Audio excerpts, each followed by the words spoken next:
How's it going, everybody?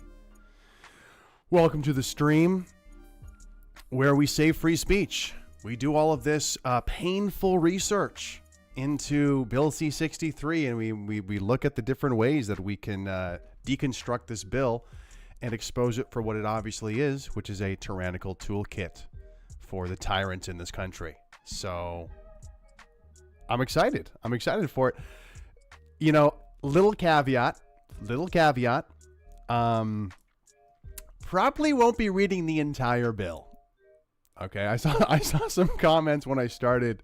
I think it was Lee Stewie. He said, "Wow," she said, I just misgendered Lee. I'm gonna get shot by the gender police." But I'm pretty sure it was Lee who said, "Oh, great! Like 24-hour stream. Like I'm gonna get some food. I'm gonna get some popcorn." Yeah, I wanted to do that. I was thinking of doing that, having this crazy stream of like reading the entire Bill C-63, start to finish. But I did the math, and it would actually take like 10 hours, like straight reading. Something crazy, something stupid. Like it's like, you know, whatever, 150 pages. So you do 150 pages times like, you know, realistically 2 to 3 minutes per page. No thanks. You know, like it would be like an old school. If you guys are familiar with Mr. Beast, like an old school Mr. Beast stream where he just says like he reads the entire dictionary. I'm good. What we are going to do though with Bill C-63 is, oh, got mad. What we are going to do with Bill C-63 is we are going to, you know, I've been researching this bill for over a month and a half now intensively, and I've been hearing all the different takes from the different lawyers, all the people who are smarter than me, and who have done probably more actually looking into the actual bill.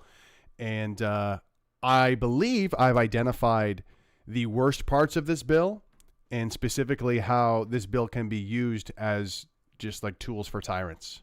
Maybe that's even better. Tools for tyrants instead of a tyrant toolkit. I'm trying to brand it. I'm trying to brand it and frame Bill C-63 in this way, though, just because I think it's very effective. And but yeah, I believe I've identified all of these sort of tyrannical aspects of the bill. So we're going to be Control F. We're going to be skimming through the bill, looking for all of the kind of parts where there's just massive loopholes that are open to interpretation for government officials, bureaucrats, them to make the decision of, hey, this person said an offensive thing. We're going to, you know, persecute them for this now, or this is enough to persecute this person, or bring down their content, et cetera, et cetera. So it is going to be a speed run, if you will, of reading the bill. It's not going to be a full out. Sorry, guys. It's not going to be a 12-hour agonizingly boring stream of me just reading legal jargon for 10 hours. I know that maybe that's what some of you guys were looking forward to. Liquid Zoo, he's got the whiskey emojis. I hear you, man. I hear you. I've been thinking about... and I don't know, this might come out of left field here. For those who don't know, I've been sober for like 9 years. I haven't drank. I haven't smoked weed or anything like that. It's been over 9 years. But I've been thinking about trying nicotine gum or like the Zyn stuff. You know, I was never really a big smoker. You know, like I was very much like a tourist when it came to smoking. So I don't know if it's for me, but I'm curious. I'm like, would that help me lock in better if I got nicotine gum? What do you guys think? Any experience with nicotine gum? Should I just get Zyns? Should I just throw a fat dip in the lower lip or what? Kenzie Kraken. Cool, Greg. Didn't know. Yeah, you know, it's a thing. It's a thing. I think it actually kind of led me here to caring about politics in Canada. You know, sobering up and being like, not being able to escape reality and being like, well, what's our reality like here in Canada? And being horrified and being outraged and saying, why isn't anyone doing anything about this? Oh yeah, they're all drunk and high, like I was before. Right. Amazing. Amazing. Kevin Ward, you like puking? I'm guessing that's in response to the nicotine gum. Is it that bad? Carl Stenbeck, bad for your teeth. No. Ooh. My teeth are already coffee stained enough too. Sheesh. Edgy DTV says, just do ketamine in a hot tub. I'll take note of that. I'll consider that. I'll bring that up with my therapist to see if that's a good option. Koala Mama 2.0 says, the gum hurt my stomach and made me nauseous and burned my mouth. Yeah, I've heard it can be pretty intense. If I did it, I would just do like the lowest dosage. But that being said, you're reminding me, I had a horrible, god-awful experience. I think I must have been in high school. I think I was at the end of high school. I didn't party too hard in high school. I partied hard in university. That's when I really was a real degenerate. But no, in high school, at the end of high school, I tried doing dip. I tried doing like chewing tobacco. And I didn't know how to do it properly. Like someone kind of showed me how to do it, and I was just trying to do it myself. It was horrible. I ended up swallowing a little bit of it. Not like the actual, but just like, you know, oh my God. I thought I was going to die. Like the stomach ache I had was just absolutely terrible. But yeah. Lee Stewie says you need snuff, to be honest. That's when you just snort it, right? That's hardcore. Matthew Perry, R.I.P. Did he die from ketamine in a hot tub? Or that's crazy. All right, let's get into some content. I'm not going to go straight into reading because that's crazy. I'm not that masochistic. Let's see though. Just to give you guys a teaser of the good stuff. This is what we got to look forward to. Oh yeah. Oh yeah, look at that. Oh baby. Oh yeah. Where's the scroll bar? Can you see how small that scroll bar is? Woo! All right, done. Done. All right, we finished it. Done. You get all that? AI. Please summarize how this is tyrannical. That's actually not a bad idea to feed something to AI. The thing is, the chat GPT has like a limit on it. Should we try this right now? Oh no, that's the intro. If you guys didn't know, I did this on a previous stream where I took like this long report having to do with Mind Geek and this whole thing, and got them to summarize it. Anyway, that's exciting. That's exciting. What did I want to talk about? Oh, let's start with this. This one's insane.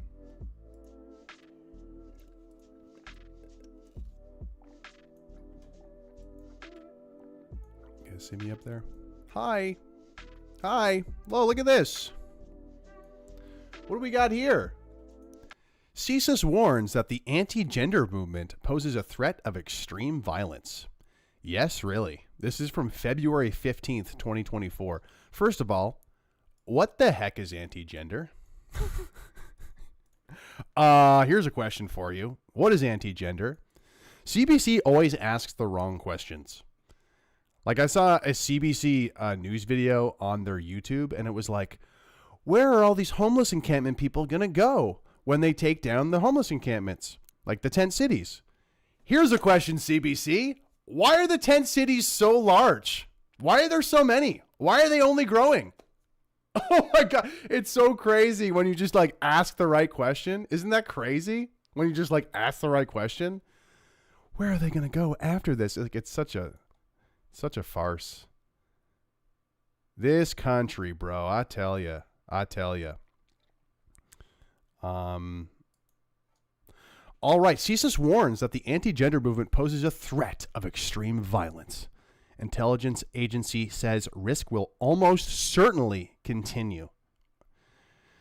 This is CSIS, guys. This is supposed to be our CIA.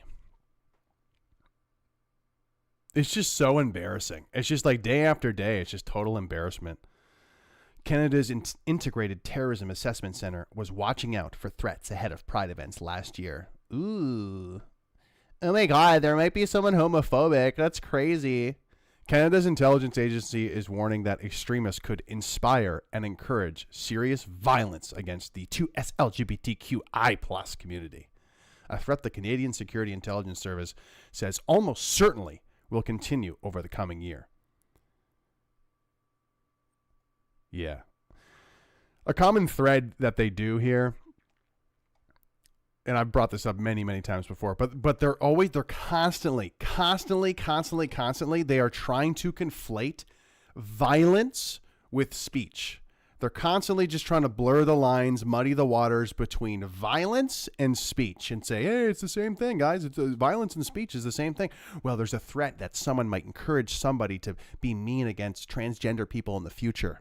And it's like, CBC, you're putting out programs, documentaries called CBC Drag Kids. People are going to be mad at you, okay? Like, that's going to happen. People are going to be upset that you're parading children in makeup, dressing sexually. I'm a little triggered by this, by the way, because I was getting clips for the stuff we're working on at SaveFreeSpeech.ca, and I actually skimmed through the entire documentary of CBC Drag Kids. Like, it's like a 40-minute documentary. And it is horrible. Like, it is just as bad as you could imagine. It's terrible. It's evil. It's evil. Anyway, CSIS says that there's going to be a rise of threats. Me saying these words is threatening to, it's anti-gender. What I'm saying right now is anti-gender. Anyway, let's see how ridiculous this nonsense is. Oh, hey, we got a donation from Margaret Free on the Super Chats, $5.50. Thank you so much, Margaret. You're helping save free speech. Oh, I forgot to mention, the documentary, folks. The documentary. A lot of exciting developments with the documentary behind the scenes. Hopefully we'll have news for you on that next week, but I'm not going to say anything, but it is very exciting. We are creating a documentary that's going to be about Bill C-63. It's going to be about some of these smear merchants in Canada. It's going to be about political prisoners who have been targeted for their political opinion in Canada. We're going to tell the story. We're going to tell the story that people need to hear, and it's going to be in an effort to stop Bill C-63 and really just document what's documentary, right? Document what's going on in this country. But if you want to support that, how much is free speech worth, guys? Is it worth the price of a latte? Because that could make a massive difference supporting this documentary. You can go to givesendgo.com/savefreespeech. There's a linked comment or a pinned comment in the chat. But thank you so much for the donation, Margaret. There's going to be some updates in the future on this. Where was I? All right, CSIS. Let's get back into this nonsense. CSIS assesses that the violent threat posed by the anti-gender movement is almost certain to continue over the coming year, and that violent actors may be inspired by the University of Waterloo attack to carry out their own extreme violence against the 2S LGBTQI+ community, or against other targets they view as representing the gender ideology agenda, said CSIS spokesperson Eric Balsam in an email to CBC News. Should I throw it up? Can I find it quickly? I'm just thinking, what comes to mind right away? Should I look for it? It's on my hard drive somewhere. This might take a second. It will be worth it, though. It'll be worth it, though. Let me find it. Okay, talk amongst yourselves for a minute here. Talk amongst yourselves. This is really relevant to bring up here. One sec.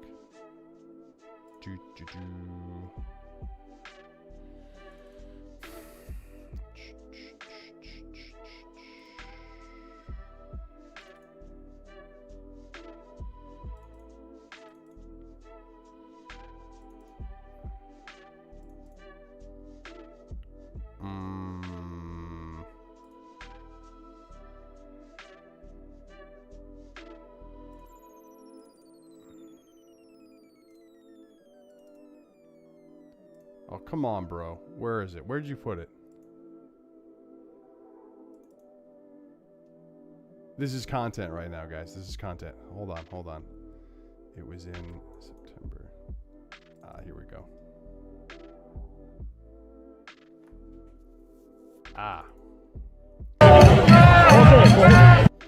Speaking of violence, this was at a protest against the gender ideology in schools. I forget this young man's name, but I believe he's oh wow, this is huge.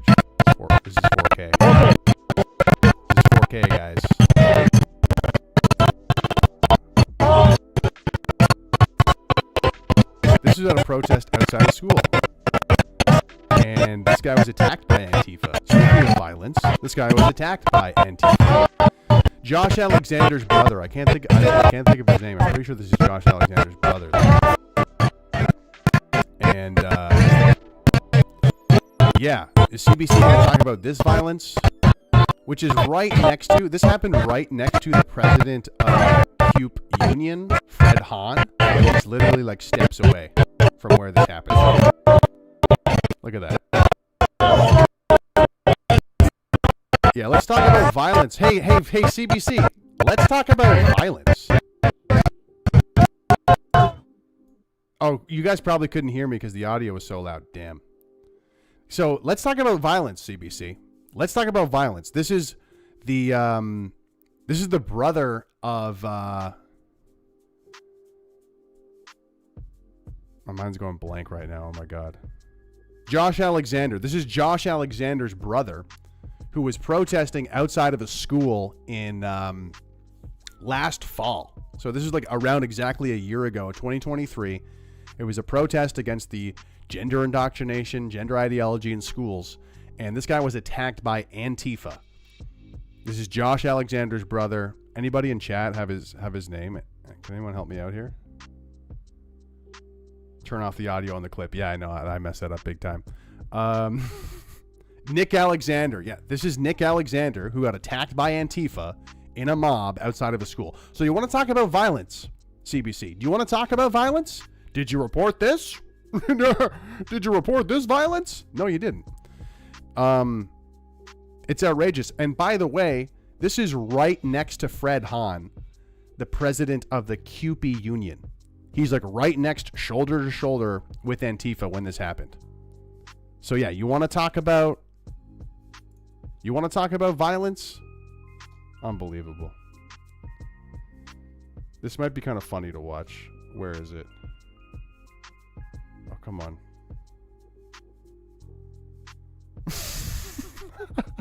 So this file is named CUPE Gay Queen on my computer. I don't even know what I say. Oh no, I don't know if I should play it. What do I say? Hey, look! All right. I how do I do this so you guys can see it too? Okay, I'll wait. Hold on. Just a second here. Bro's got to learn how to stream. Bro's still learning how to stream here, okay? Is that going to play? It's the Oh man, I hate this. I hate when this happens. So we'll do display capture. And we'll do this one.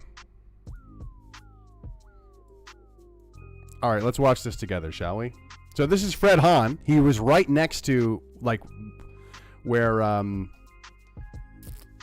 this young man, where Nick got attacked. He was right next to Antifa when this happened. It essentially happened, like, if you can see, it happened like back in here where Nick got dragged in there and attacked. And this guy, this freak is Fred Hahn, president of the CUPE Union. But yeah, we'll watch this clip. I think this is me just saying, this is just me angry. So I don't know what exactly I say here. Hey, look! It's the president of the CUPE Union! It's the president of the CUPE Union over here! Hey! Hey, you're the president of CUPE, right? Are you the president of CUPE? CUPE? Yeah, that's right. Why are you talking about Antifa in Zoom calls in your union meetings? Yeah. What does this have to do with workers' rights? Look at this freak. This is the union president. This is the union president. This is the president of CUPE. Wow. Shame on you, guys. Shame on you. This is an evil gay queen. This is your evil gay queen. You're obeying this evil gay queen right here. He is an evil gay queen. Evil man. Shame on you. Hey, why do you talk about Antifa in your Zoom calls? Is your whole union Antifa? Is your whole union Antifa, bro? that have to do with workers' rights? You're a fraud. You're a fraud, dude. You're an absolute fraud. Yeah, you call parents fascists? This is the leader of the Coopy Workers Union. This guy is an evil gay queen. Oh my god, dude. All right, that was kind of repetitive, but he's an evil gay queen. So true. So true. Man, I was so angry. That was after I saw Nick's bloody face. And that was after a couple people got dragged off in the paddy wagon as well. So, yeah. That's, I was very angry. I just felt like yelling at him. It's unfortunate that the cop was there because I wanted to go closer and get in his face. But there is a good clip that we're going to release next week that kind of ties all this stuff together. So stay tuned for that early next week. Anyway, let's continue on with this article. You were saying, CBC? You were saying something about violence? You were saying?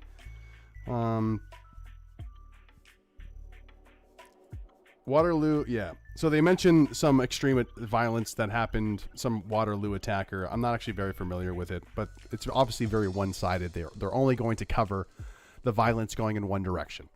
Something like Nick getting attacked there with his bloody eye right outside of a school, right next to the president of the largest union in Ontario. CBC doesn't care about this because they're biased, because they're propaganda. We know this already, but it's worth pointing out. A former university... Let's turn off the tunes for now. A former University of Waterloo student accused of attacking gender studies class with a knife last summer, sending an associate professor and 2 students to hospital, now faces 11 terrorism charges.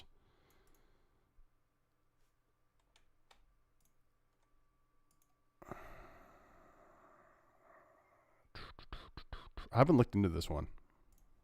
Let's keep going.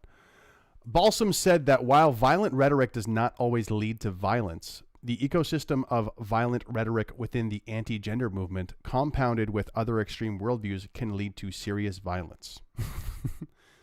There's some great doublespeak for you. That while violent rhetoric does not always lead to violence.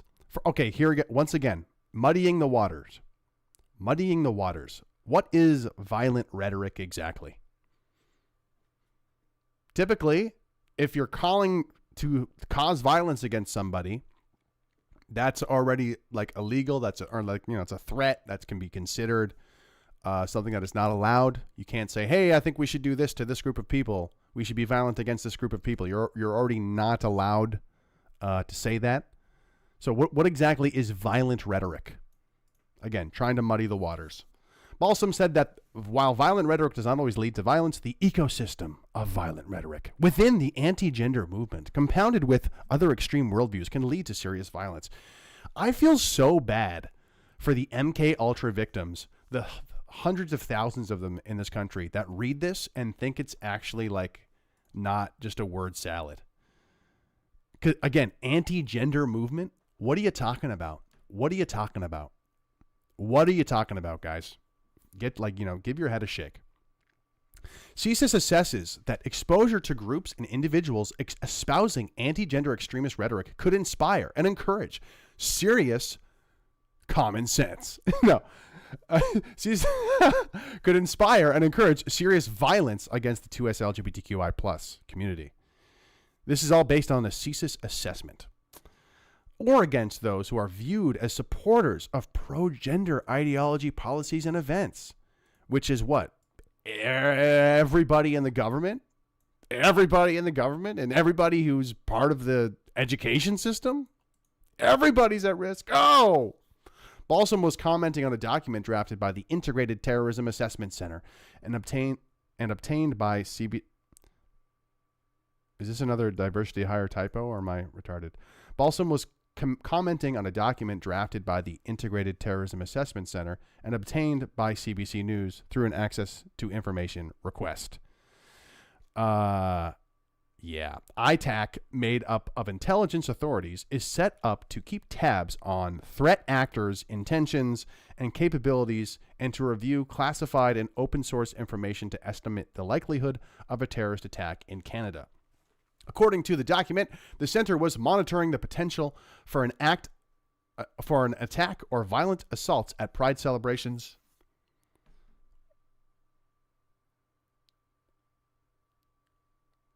At Pride celebrations, parades, and nightclubs across the country last summer. Sections of the document have been redacted. So they're monitoring people. They're monitoring people for being critical of the insanely absurd gay movement in Canada. Isn't that great? And I got a picture of Doug Ford here. This is the conservative. These are the conservatives in Canada, by the way. That's a great heart. It represents no straight white men. That's basically what this symbol means. Oh my God. Trans and drag communities in Canada have been the target of several online threats and real-world intimidation tactics in recent months, says the document. Anti-2S LGBTQI plus narratives remain a common theme in violent rhetoric espoused by white nationalists, neo-Nazis, that's me, the freedom movement, and networks such as Diagolon and QAnon. I was just kidding, but damn, dude, Diagolon getting so much clout, like being equated to QAnon in the States. Like QAnon was like this big thing, right? So it's like Diagolon is getting its cachet up there. You love to see it. You love to see Diagolon like really up in the ante. It's good stuff. And yeah, I mean this article is so predictable. It's funny how they've successfully vilified the freedom movement. I think that's hilarious. ITAC went on to say that those who embrace religiously motivated violent extremism in Canada continue to view members of the 2S LGBTQI community as desirable targets. Again, what they're trying to muddy the waters. Desirable targets for what? Desirable targets for criticism? Yeah, absolutely. I'll hurl an insult. I called Fred Hanna an evil gay queen. By the way, that would technically be like criminal hate speech if Bill C-63 passes. So hi, criminal hate speech for calling him an evil gay queen. I don't know. You're sexualizing children. Yeah. That's nuts. Pride group calls document disheartening. Oh no. I'm going to predict that they're going to say it doesn't go far enough. That's my prediction.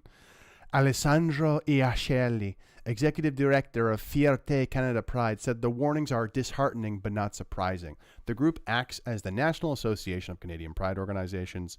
There is not a day that goes by that I don't open my computer screen or my television to see something that attacks our community. Attacks. Is that violent rhetoric? He said he fears Canada will see a targeted attack like the 2016 mass shooting at Pulse, a gay nightclub in Orlando, which killed 49 people and wounded 53 more. That was actually a wild one. That one was crazy. Totally disavow that. That was a big, I'm pretty sure it was a Muslim guy. Of course, something that CBC would not mention. Feels like it's kind of relevant. Feels like it's kind of a flaw in your like multiculturalism plan. But wow, the devout Muslims and the homosexuals didn't get along. What a shocker. Man, maybe more diversity is the answer. Iachelli said he worries the recent introduction of provincial policies on gender-affirming care and preferred pronouns will only heighten the risk. I mean, why do you think that is?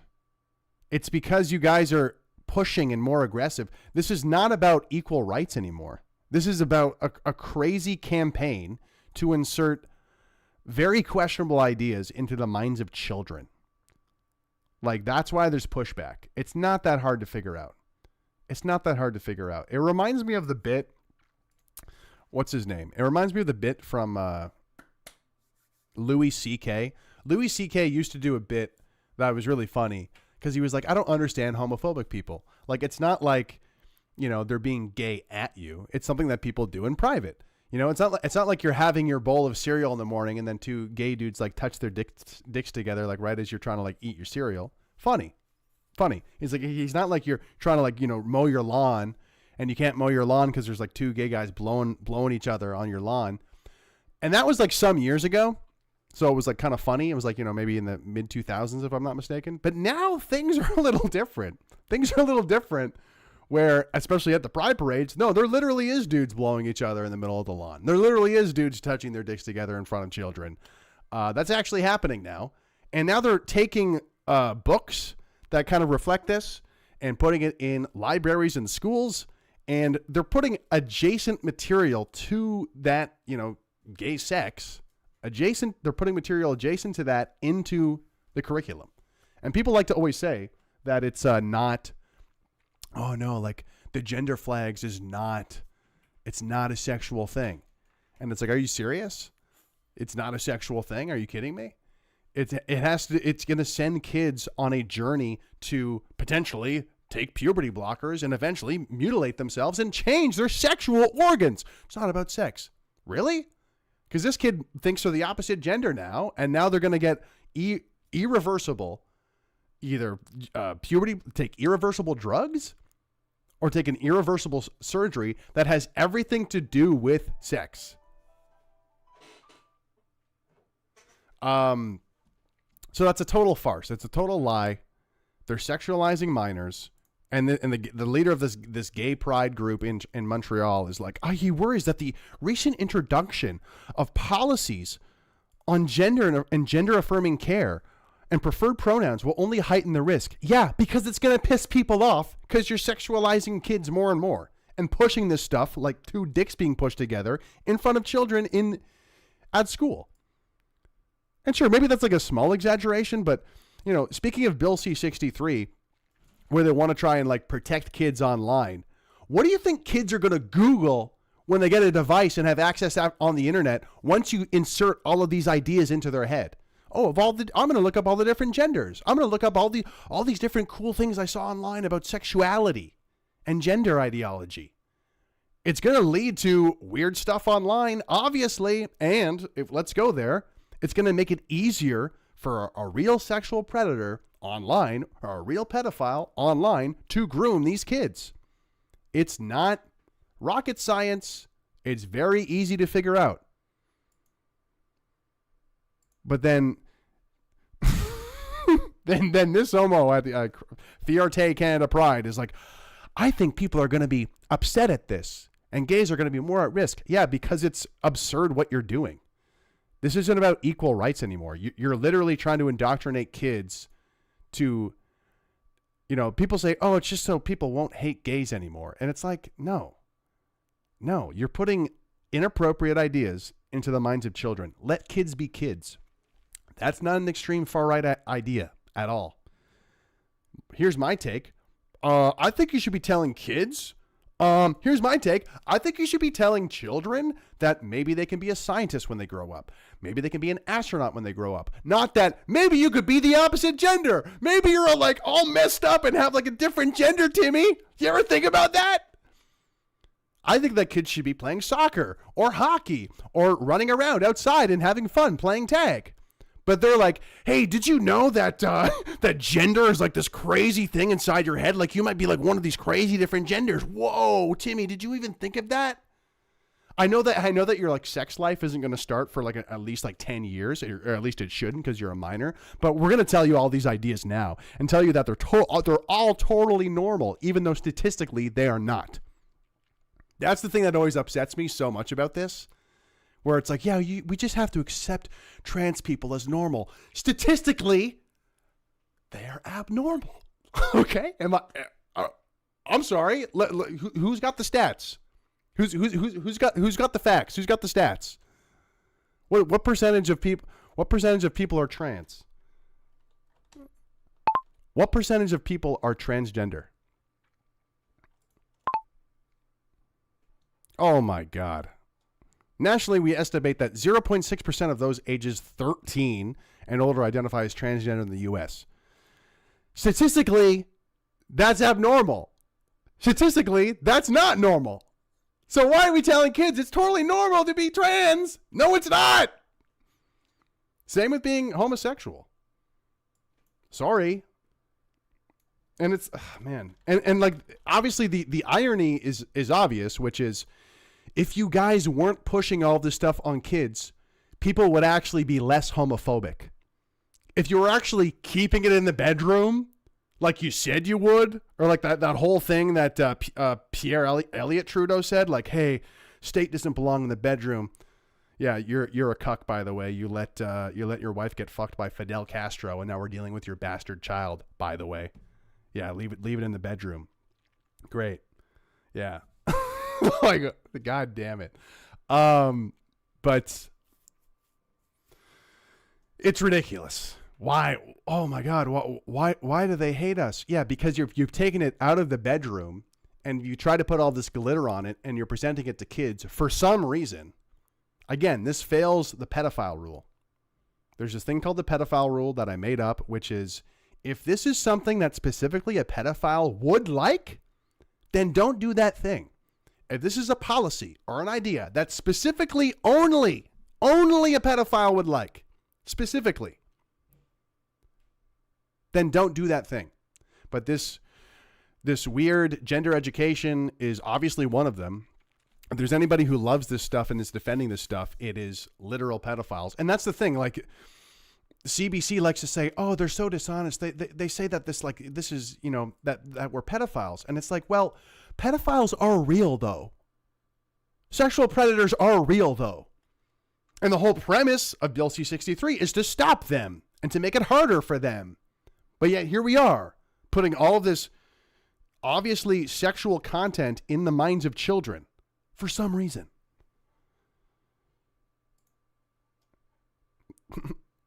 Greg, get through this article challenge impossible. Okay, are we going to even get through this? Where the hell were we?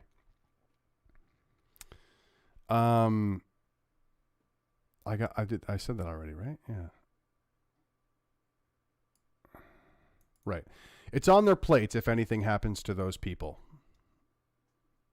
So whose plates? An emotional debate in Alberta. CSIS did not comment specifically on any of the fallout from recent provincial policies or proposals over the last year. The issue most recently reared its head in Alberta, where Premier Danielle Smith announced plans to implement a suite of policies affecting transgender and non-binary youth and adults. I hate this, dude. I just mentioned it. Sexualizing youth. This is sexualizing youth. Sexualizing minors. Transgender and non-binary youth. What the hell is a transgender kid? Like, these people have lost it. You have lost your mind. You've lost your mind. And I'll hear the argument, maybe if they genuinely, let's say they genuinely have the, whatever you call it, gender dysphoria. Let's say the kid genuinely has that. You still shouldn't be normalizing this idea that they're transgender or whatever. Like, it's absurd. All that this is doing is opening the door to, like, hey kids, maybe we could help you fuck up your entire life and become a big pharma patient for life. Let's just open up that opportunity for you. You know, we could just like kind of keep it aside and like you'll naturally figure it out as you get older, which if you talk to any of the older LGBTs, T's for that matter, who are cool, they will agree and say like this stuff is fucked up. Like, yeah, I'm trans, gay or whatever, but like I figured it out later on. I don't need to fucking, the stuff that they're doing now is insane. But anyway, those policies include a ban on hormone therapy. Nice. You notice how for those aged 15 and younger. That seems pretty standard. Those policies include a ban on hormone therapy, such as the use of puberty blockers for those aged 15 and younger, and a requirement that parents give their consent before students aged 15 and under can change their names or pronouns at schools. That seems totally normal. I mean, I would push it to 18. I don't think this even goes far enough, to be honest. But then again, what are they doing? Yeah, they're normalizing the sexualizing abuse. Anyway, the Alberta government's proposal also would forbid transgender women from competing in women's sports leagues. Amazing. Smith said the government will work with leagues to set up co-ed or gender-neutral divisions for sports. Oh, brother.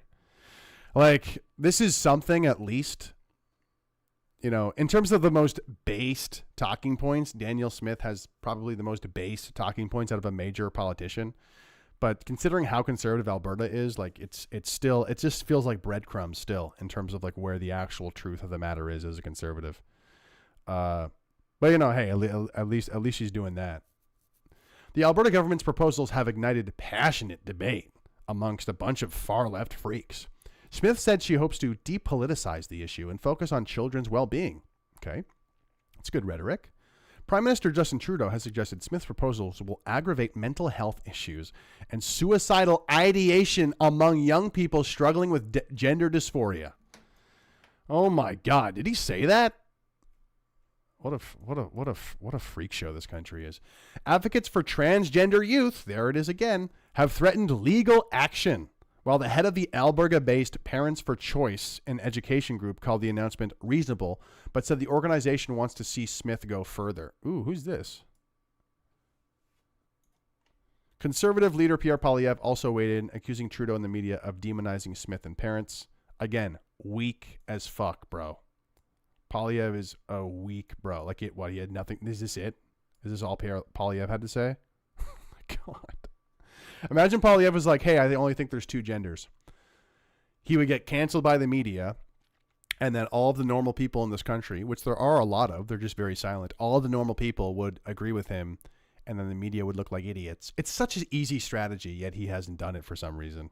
Probably because he's part of the liberal status quo. Anyway, CSIS director David Vigneault raised his concerns about violence directed at the 2S LGBTQI community in a public address late last year. He said the agency is alarmed when rhetoric turns hateful.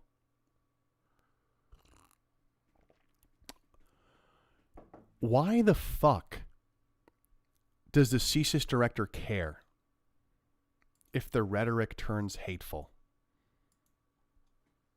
You are the director of CSIS, bro.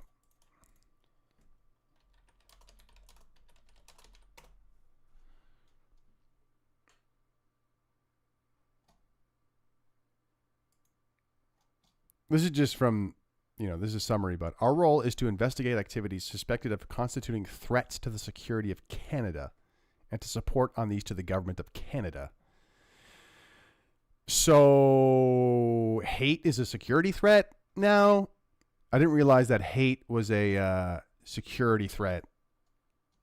Hateful rhetoric against sexualizing kids is a security threat, according to our intelligence agency in Canada. Should I get the clown makeup? Maybe I should put the clown makeup. Next stream, I'll just put the clown makeup on and read CBC articles. That'd actually be a good idea. That'd be pretty fun. Just line up the most ridiculous CBC articles and just get the clown makeup on. Oh my God. We're concerned about the sharp uptick. Whoops. This is CSIS. We're concerned about the sharp uptick in hate crimes across Canada and the marked increase in terrorist and violent extremist threats and rhetoric from extremist actors, many of whom are consuming toxic media online. Hey, that's me. That's me. Toxic media online, becoming radicalized, and may mobilize quickly to violence. Vigneault told an audience at the Canadian Museum for Human Rights in Winnipeg, "We are concerned about hate-fueled marches colliding with pride celebrations." Yeah, that happened last year. Should I play the clip again? Yeah, that happened. That already happened, bro. That already happened, bro. Crazy, dude.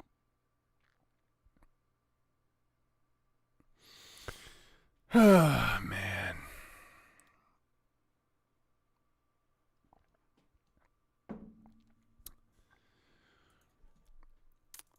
This stuff has, I mean, they're literally trying to make us out as terrorists for being common sense people who are like, hey, hi, maybe you don't sexualize children. Hey, maybe kids should just try to be soccer players and scientists instead of telling them, mixing with their head and saying, hey, you might be a non-binary. Hey, you might be a lesbian.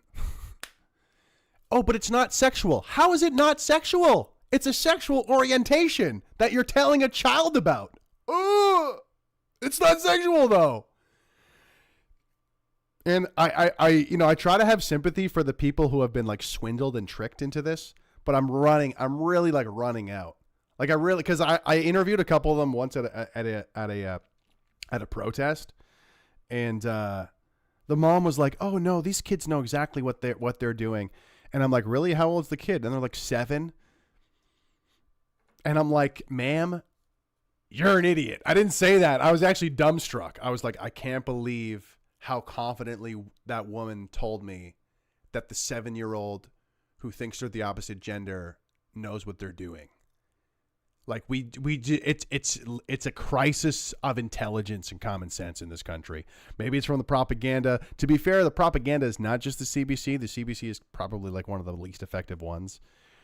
It's all over Netflix. It's all over social media.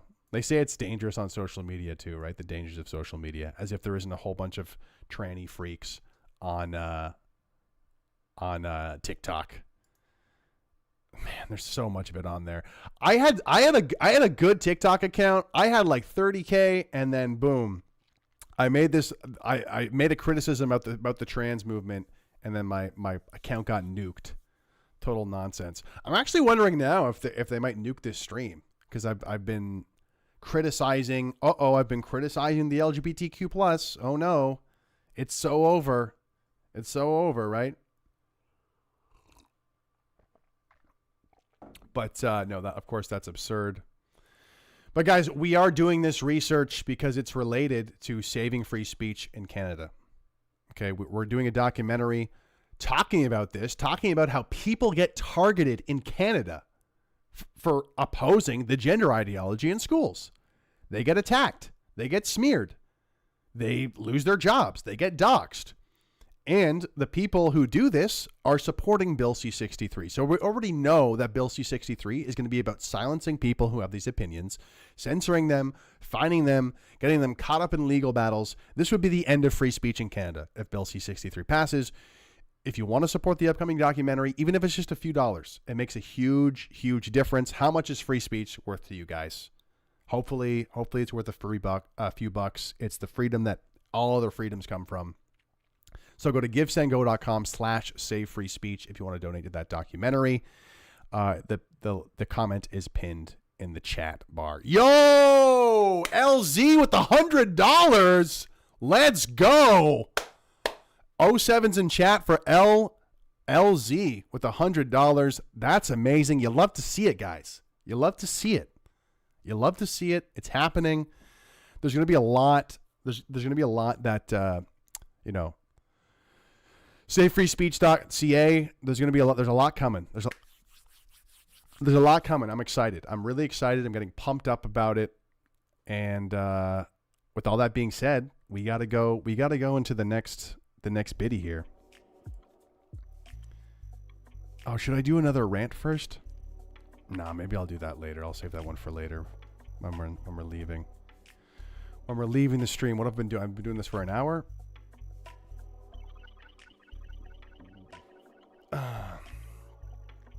Oh, that Liquid Zoo. LZ's Liquid Zoo. Thank you, Liquid Zoo, for the $100 donation. You're helping save free speech in Canada. So pumped. So pumped for the future of this campaign. Hey, just got a donation from Canada RV with $10 on YouTube for Save Free Support for Free Speech. Yo, thank you so much, sir. Thank you so much. For those people who are in the YouTube ecosystem, by the way, I did sort of update my membership program thing. Like, there's not many perks. There's a bunch of, you can see some raw stand-up bits. You can see some songs I haven't released. If if it's easier, like if your credit card information is already on YouTube in the YouTube ecosystem, there is like a little way to donate there. But yeah, thank you for the donation, sir, Canada RV, and thank you again, Liquid Zoo. We're just going to get into it, folks. I think I might do something a little different here. Should I follow that? I think I might have to follow that. So basically, Bill C-63. I recorded a voice memo that kind of it was on my mind, and I kind of went through everything, all the tyrannical toolkits. This is kind of like almost a script outline of, kind of going through what's wrong with Bill C-63. So I'm going to use that as a guide to then go through and screenshot all the good stuff. Hey, another donation, $5 from Kenzie Kraken. Greg, great show, Greg. Mark P canceled on Spotify for transist talk. Please look at Bill C-293. It is at least as bad and more imminent. I think I've heard other people talk about this.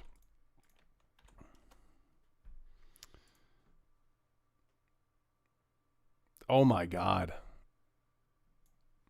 An act respecting pandemic prevention and preparedness. Oh boy. First reading. Oh boy. It's almost through.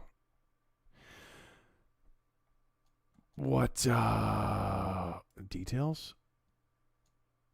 Can I get the actual bill, please? Check, please. Could I get the bill?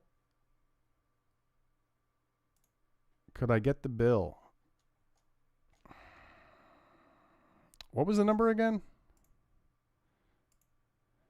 293?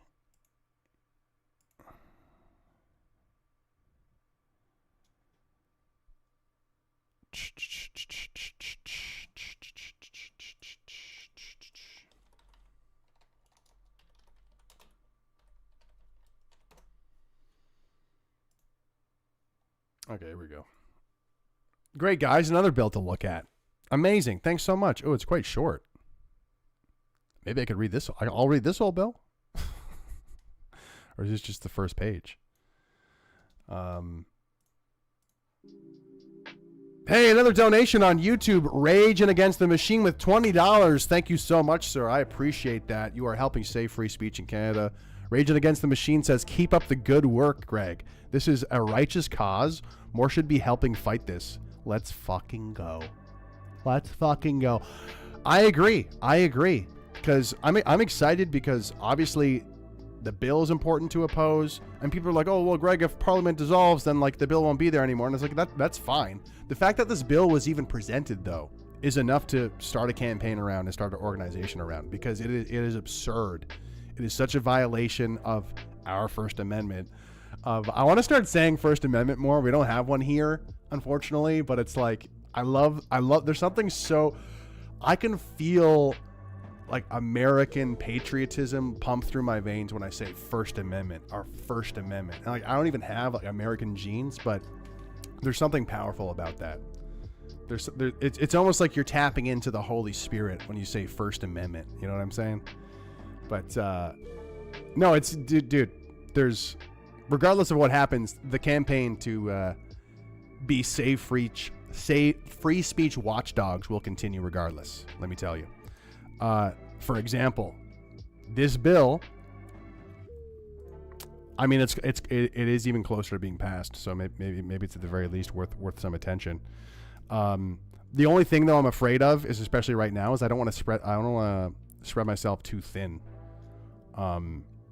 Like, I think it makes more sense just to focus on the one bill to start anyway. Tyrants being tyrannical, says Kelly Lloyd.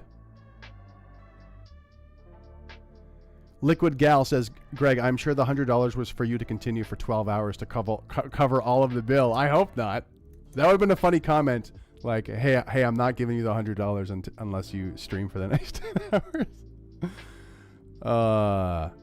All right, let's quickly take a look at C-293. This enacts...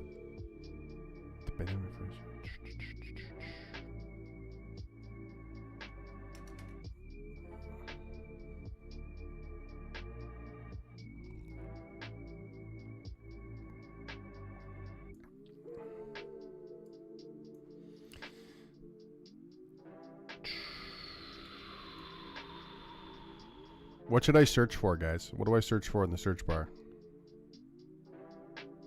It's definitely a lot of like creepy language already, though. Like, ooh, it's the pandemic. It's safety. For safety. Oh, maybe that's the word, safety. Oh, safety only comes up once?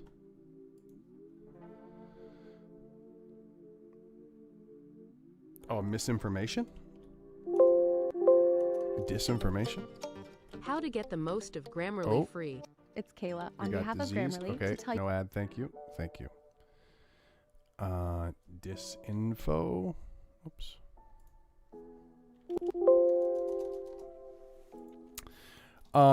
Surveillance. Okay. Edgy D, the frickin' gem. Provide for the establishment and interlinking of surveillance systems for infectious diseases in Canada and for infectious diseases of concern outside Canada. Hate speech. That'd be weird if it was in here. All right, let's go to the bill that the clickbait thumbnail's about, and then I said we were going to cover. If you can though, who was it? Oh, another $10 from Canada RV. Let's read C-293. Kenzie is very smart. Hey. Everybody in this chat is a genius, okay? If you're watching my stream, you are like 500 IQ, way above and beyond everybody out there, okay? You know this. Know this. Go to sleep tonight and be like, you know what? I watched Greg's stream tonight. I'm a very intelligent person. Fact. All right, let's get into it here. Oh, they even have this at the top of the bill. Is this the top of the bill? This is more or less the top of the bill after the table of. I didn't notice this. An act to enact the Online Harms Act, to amend the Criminal Code, the Canadian Human Rights Act, and an act respecting the mandatory reporting of internet child pornography by persons who provide an internet service, and to make consequential and related amendments to the act. That is crazy. That is crazy. What should we do for the color coding here? This might be kind of fucked up, but it's going to help me remember. Everything that's related to pornography and like the like children thing. Oh, we're going to protect children. We're going to make that like baby blue color, because baby blue, right, baby? All right. So what's crazy about this is the mandatory reporting of internet child pornography.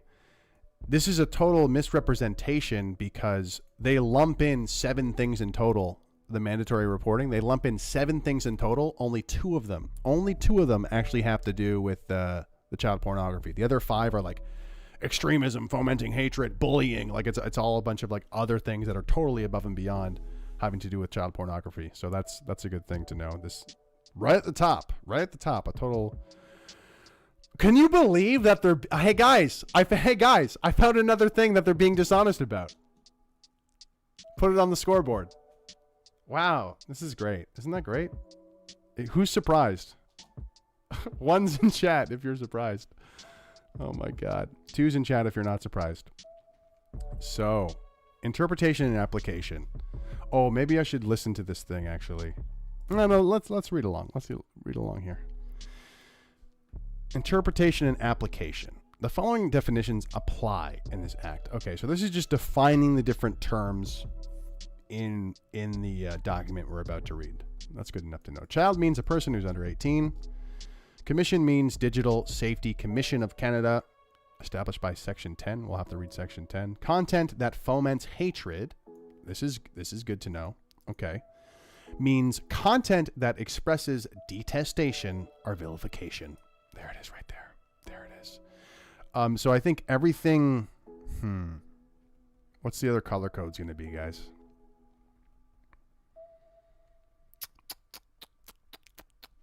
I guess we'll just do yellow for now. Of an individual or group of individuals on the basis of a prohibited ground of discrimination. Every prohibited ground of discrimination counts unless you're straight and white. That ground of prohibition, discrimination, hesitation, limitation is totally fine. Okay? You can discriminate against white people as much as you'd like. You can tear down their statues, call them colonizers, tell them to read white guilt more often. Totally fine. That's fine. Within the meaning of the Canadian Human Rights Act, and that given the context in which it is communicated, is likely to foment detestation or vilification of an individual or group of individuals on the basis of such a prohibited ground.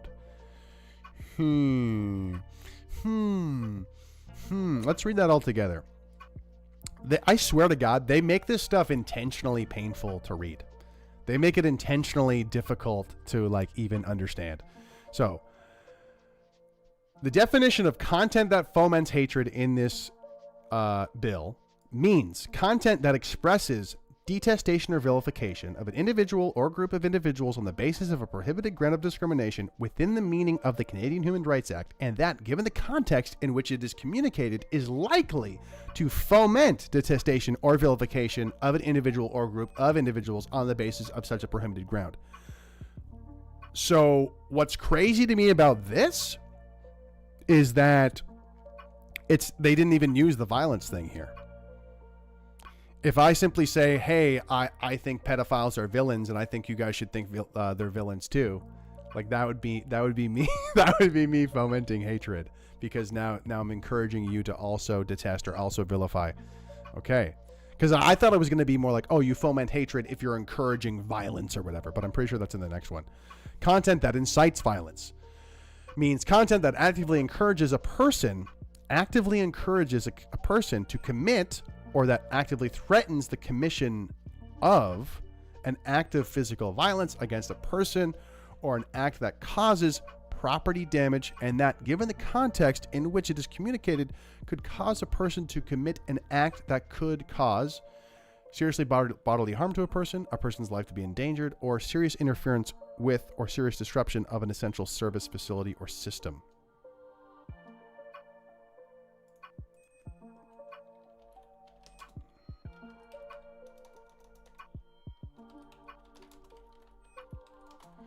So inciting violence is already in the criminal code.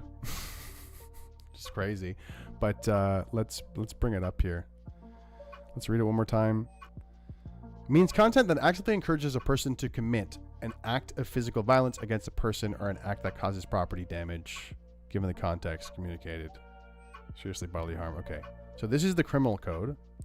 Incitement of hatred. Everyone who, by communicating statements in any public place, incites hatred against any identifiable group, where each incitement is likely to lead to a breach of the peace, is guilty of this. So, okay. Willful promotion of hatred.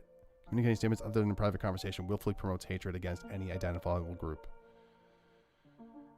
And this is going to be important later, because this bill, Bill C-63, wants to redefine hatred. They want to redefine hatred, you guys. Let's actually jump to that right now since we're talking about it.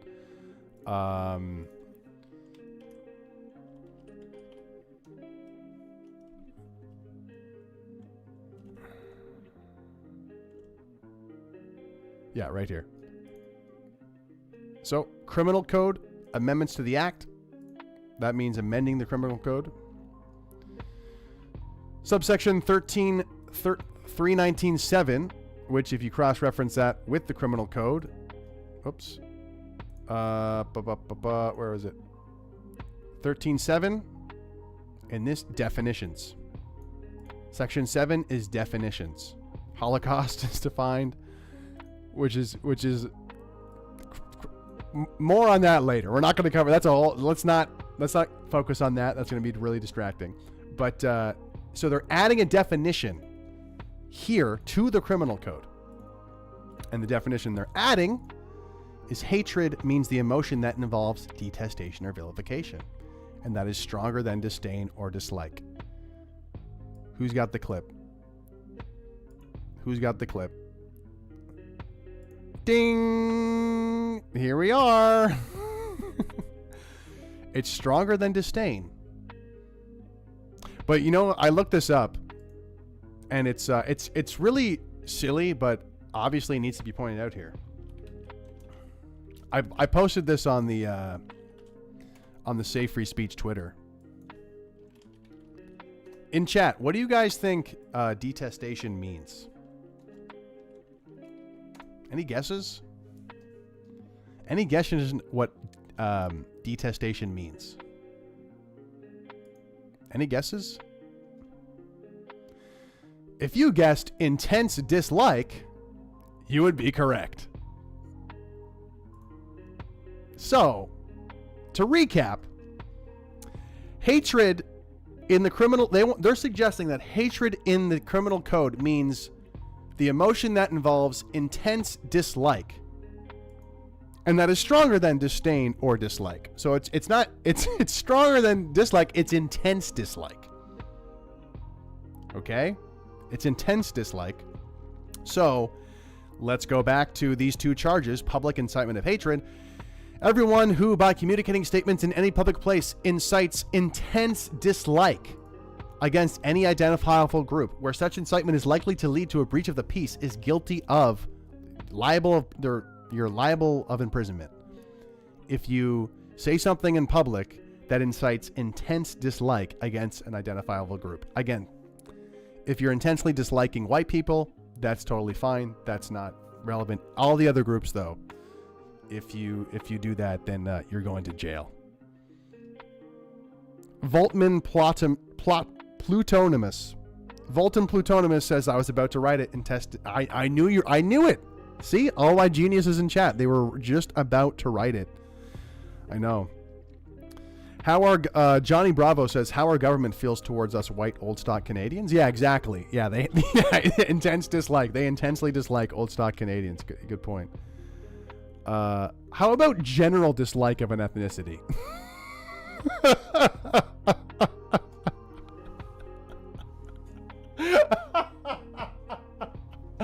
I don't know why I find that so funny. I'm writing that down in my notes.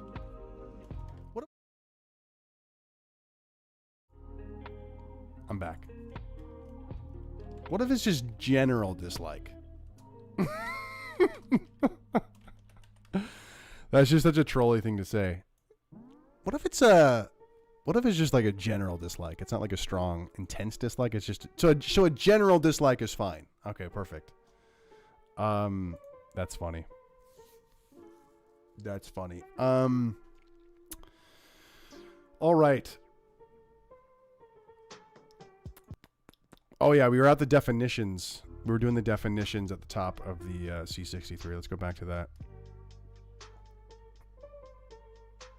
The definitions in the bill. Content that incites violence means content that actively encourages a person to commit or that actively threatens the commission of an act of violence. Okay. So this doesn't have hate in it. The word hate. Let's go back to this one. Based on that new intense dislike, everyone who by communicating statements other than in private conversation willfully promotes intense dislike against any identifiable group is guilty of they could be sent to prison for just so I guess the difference is public incitement of hatred is supposed to be more intense in that it might lead to a breach of the peace. But willful promotion of hatred is literally just saying it and saying that it promotes hatred. It promotes intense dislike against any identifiable group. I'm just thinking of the CBC. I'm thinking of the CBC video of the what's it called? This hour is 22 minutes, shitting on the convoy people.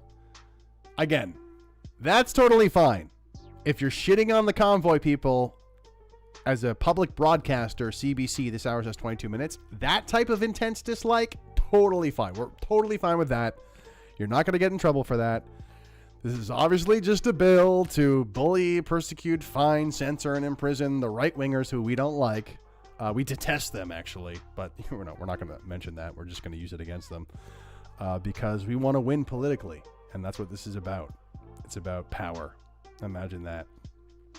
Carl Stenbeck says, Greg, I have a historical quote you might like. Whoever would overthrow the liberty of a nation must begin by subduing the freeness of speech, a thing terrible to public traitors. Ben Franklin. That's a good one. Whoever would overthrow the liberty of a nation must begin by subduing the freeness of speech, the thing terrible to public traitors. Public traitors, that's a good term. That's a good term, Ben Franklin. Public traitors. Oh, public servants? Oh, you mean public traitors? That's amazing. For those tuning in, we are reading Bill C-63, but we're going to stop Bill C-63. We're going to save free speech in Canada. We're making a documentary all about these sneaky individuals behind Bill C-63 and also the people who will be targeted by Bill C-63 and why it would be the end of free speech in Canada. But if you want to support this upcoming documentary, go to givesendgo.com/savefreespeech. You can help fund this documentary. It's going to be very, very informative. We're going to reach as many people as possible. How much is free speech worth to you? Is it worth a few bucks, a few shekels? Then please donate at givesendgo.com/savefreespeech. Really, really appreciate that. Oh my God, we got another huge donation by Camby Dread. $100 from Camby Dread because FYMM. Fuck you, make me. Hell yeah, sir or madam. Thank you so much for the huge donation. You're helping save free speech in Canada. Love it. Thank you so much for your support. This is great. Yeah. Lots of content coming. Documentary is well underway. Lots of stuff. Putting lots of time into it. Lots of time's going into it. Edgy D TV knows what I'm talking about. Lots going on. Lots going on. Thank you so much for your donation, guys. Really appreciate it. Again, the link to donate is in the description down below, or sorry, in the in the chat. Really appreciate that. There's still a lot we got to get through here. How long have I been doing this? An hour and a half? Okay. We're going to try to speed this. Actually, no. Let's get through this. Let's get through this. Where were we? I got to clean up these links for a second here.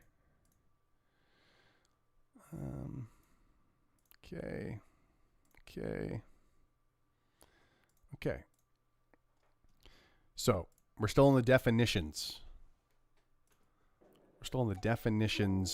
Outlining the Bill C-63. Content that incites violence. We wrote that. Okay. Content that incites violent extremism or terrorism. Jeremy McKenzie. Oh my God, they have Jeremy's name in here. No, I'm just kidding.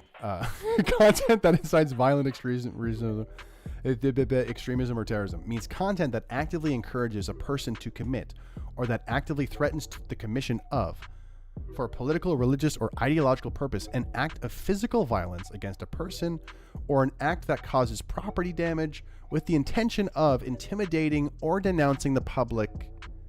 With the intention of intimidating or denouncing the public or any section of the public, or of compelling a person, government, or domestic or international organization to do or to refrain from doing any act, and that given the context in which it is communicated could cause a person to commit an act that could cause serious bodily harm, a person's life to be endangered, a serious risk to the health or safety of the public or any section of the public. Wow. Broad. That is it me or is this extremely broad?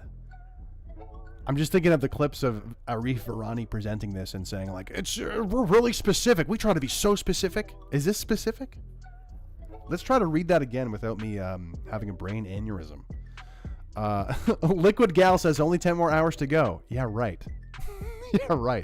Content that incites violent extremism or terrorism means content that actively encourages a person to commit, for a political, religious, or ideological purpose, an act of physical violence against a person or an act that causes property damage with the intention of intimidating or denouncing the public or any section of the public, or of compelling a person, government, or domestic or international organization.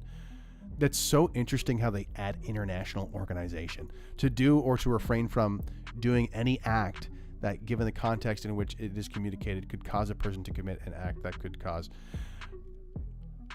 I mean, I guess they are trying to define terrorism.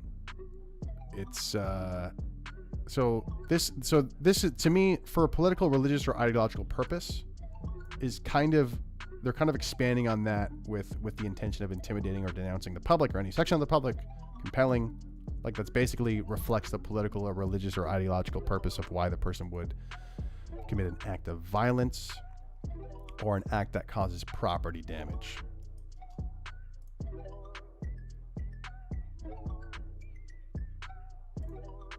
Okay.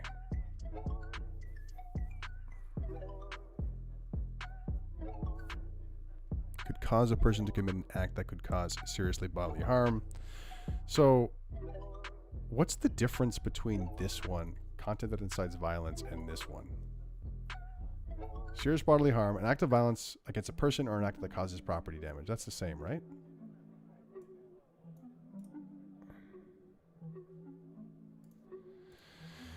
An act of violence against a person or an act that causes property damage. And then this one is just for political reasons, basically. Do you have an amazing business idea? Great. Okay.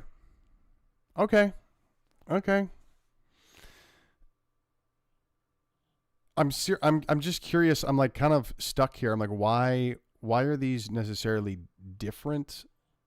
That actively encourages a person to commit for political, religious, or ideological reasons.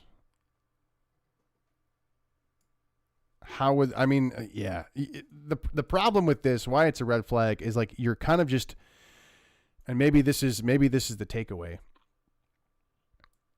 Maybe this is one of the gotchas. We're going to screenshot this. Because I think part of the whole way to like frame the criticisms against this bill is to just stack up all of the huge gaping loopholes in this bill. And what they're doing, if you're a tyrant, by having these two sort of different definitions, is with this one, you're totally broadening. You're broadening the reason. You're broadening like what you could accuse someone in terms of rhetoric. I'm trying to think of an example. Like when Donald Trump got banned on Twitter after January 6th, the reasons why he got banned by Twitter were kind of insane. Like they actually were insane. They were like, hey, this tweet of you telling people you're not going to be at the inauguration of Joe Biden, that was actually a message to your followers that you can like commit a terror attack there. This is literally what they did. Twitter banned him on Twitter. Twitter banned Donald Trump because he said, hey, I'm not going to be at the inauguration. And Twitter, like conspiracy brain, was like, well, actually, that means that you were telling your followers to incite violence. Like they were creating this incitement of violence of his tweet out of nowhere, out of totally nowhere. So with this clause, or with this broad definition, they're essentially just opening that up. They're opening up that like the legal framework of taking simple words like, hey, I'm not going to be at this event, and saying that's actually incitement to violence or extremism. And it is kind of clever if you are a tyrant, because you can take, I'm just thinking of Diagolon. It's the most obvious example at the front of my mind. You could take some sort of catchphrase from Jeremy, or you could take some of this or that. Maybe I shouldn't be giving them ideas. No, they wrote this for them. Who am I kidding? They can take some sort of catchphrase and say, well, based on all this political bullshit, based on all these reports, and then you can like conspiracy brain, you get a whole like all the red lines pointing everywhere. See how this connects to that, and therefore it's incitement to violence. Therefore, we're going to throw them in jail. Oh God, let's keep going. Content that induces a child to harm themselves. Okay, this is a good one. Content that induces a child to harm themselves means content that advocates self-harm, disordered eating, or dying by suicide, or that counsels a person to commit or engage in any of those acts, and that, given the context in which it is communicated, could cause a child to inflict injury on themselves, to have an eating disorder, or to die by suicide. Oh my God! Oh my God! No way. No way. Oh my gosh. So green is going to be like precious stuff. Green is going to be like the precious, very, very precious for precious people. If I call somebody fat, I don't know. If I call somebody fat and say, hey, you're fat, could you not get, like, you know, I guess it'd have to be a child, to be fair.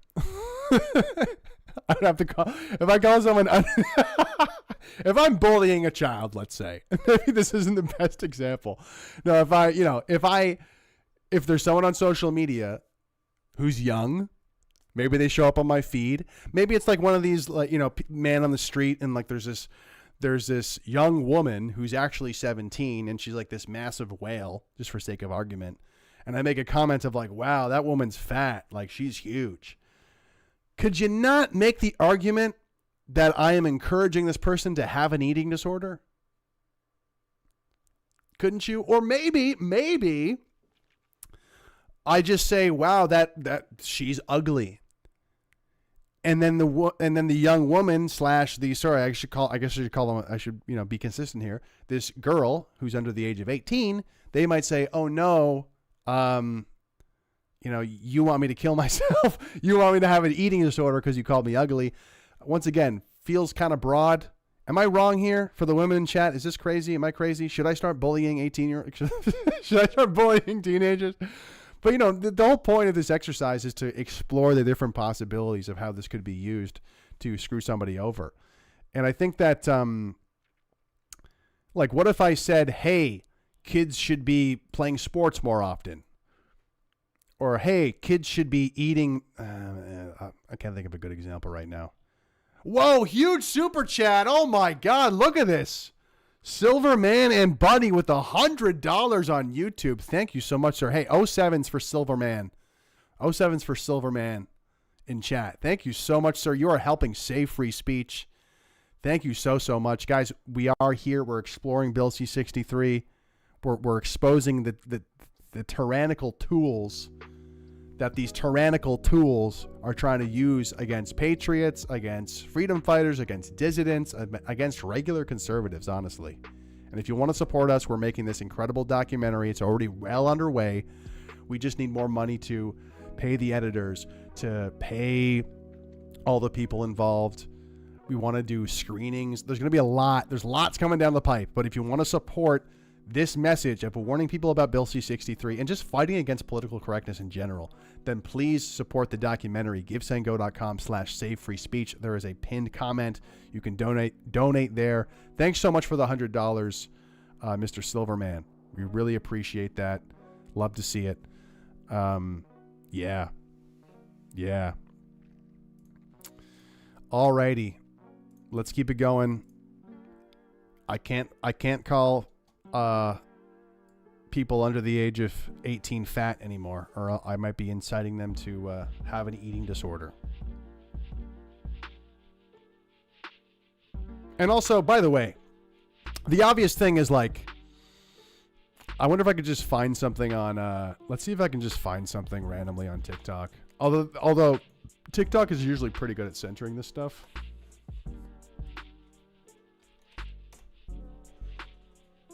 Oh shit!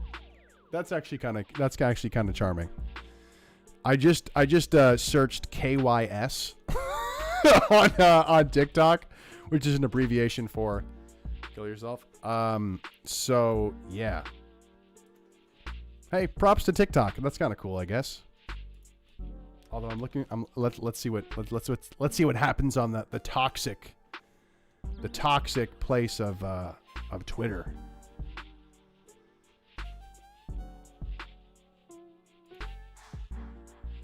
I mean, the point is literally posting KYS could be what they're talking about here. I just searched KYS. Is this a pop band? This is something from I don't know. I can't read this. This is gobbledygook. Content that induces a child to harm themselves. So you can't, if kids are messing around saying, hey, kill yourself in a group chat, one kid could say, hey, they incited me to kill myself. Look, it says KYS right here. It says KYS. They wanted me to kill myself. Kids could just tattle on each other with this legislation, which is just insane. But, yeah, absolutely crazy. Oh, man. I do gotta really go to the bathroom. So what are we gonna do here? How long is this? That's short. That's not gonna work. Ooh, that's too depressing. Can't show you that clip. What's a clip that we could watch here?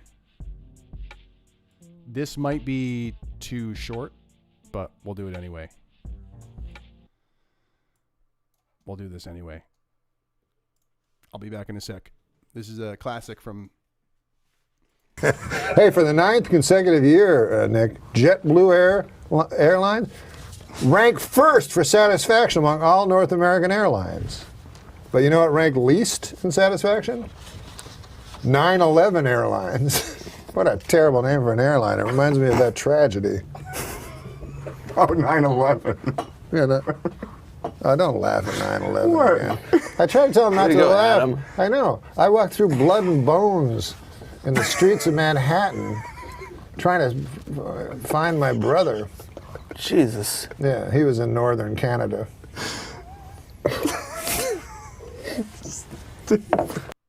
Hey, for the 9th consecutive year, Nick, JetBlue Airlines ranked first for satisfaction among all North American airlines. But you know what ranked least in satisfaction? 9/11 Airlines. What a terrible name for an airline. It reminds me of that tragedy. Oh, 9/11. Yeah, don't laugh at 9/11 again. I tried to tell him not to laugh. Adam. I know. I walked through blood and bones in the streets of Manhattan trying to find my brother. Jesus. Yeah, he was in northern Canada. Hey, for the 9th consecutive year, Nick, JetBlue Airlines ranked first for satisfaction among all North American. How many times did you watch it? Did that loop like twice? Yeah, rest in peace, Norm. Rest in peace, Norm.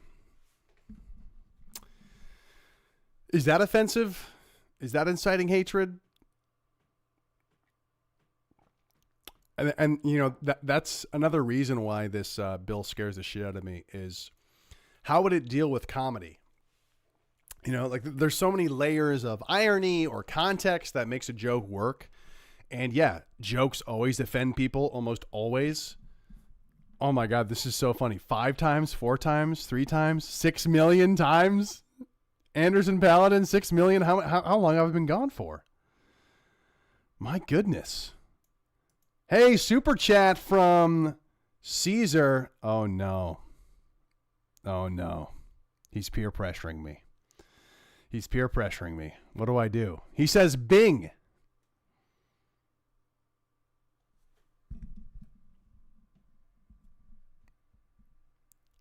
Bing. Bing, bing. Is that what you wanted to hear, Caesar? Did you want to hear bing, bing? Did you want to hear something else? Perhaps bing, ba, ba, ba, ba, ba, ba, ba, ba, ba, ba, ba, ba. Thank you so much for the $10 super chat. Moving on. Yeah, love Norm. How would they treat comedy with this bill? I don't know. It's crazy. They wouldn't be able to do it. Once again, it would just be a big excuse to mess with people they don't like. Am I in the right spot here? Oh, yeah, here we go. Okay. Ooh, this is important. This is into the sexualization stuff again. So for those just tuning in, we're reading through Bill C-63. This is the top part where it says interpretation and application. So it's defining these different terms in the bill. Child, commission, content that foments hatred. And this is a big section, which is content that sexually victimizes a child or re-victimizes a survivor. A visual representation that shows a child or a person depicted as being a child who is engaged in or depicted as being engaged in sexual explicit activity.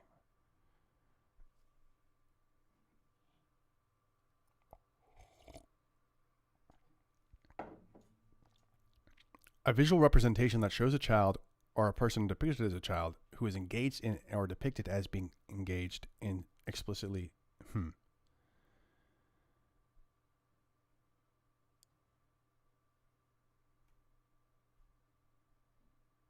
All right, get your thinking caps on here.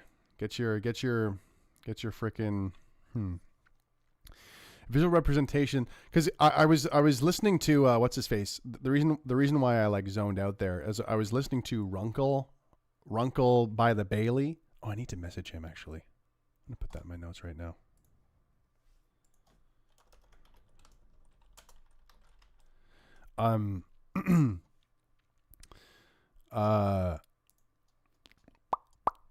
He was saying that technically a certain Renaissance painting or a certain statue would be considered revenge porn. He was talking about like how there is like really weird loopholes and kind of things presented in this bill. Oh no.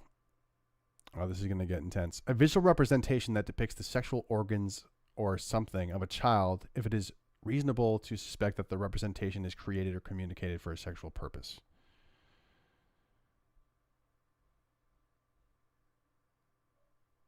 I'm just trying to understand content that sexually victimizes a child or re-victimizes a survivor. A visual representation that depicts the sexual organs. So that this basically means even if it's like cartoon, right? Then that's not allowed. I'm pretty like, is that why that's like, cause it's again, it's like very broad to define that. It just seems like a lot of attention into this, which I guess is good. Let's continue. Written material, or at least like, they're obviously not.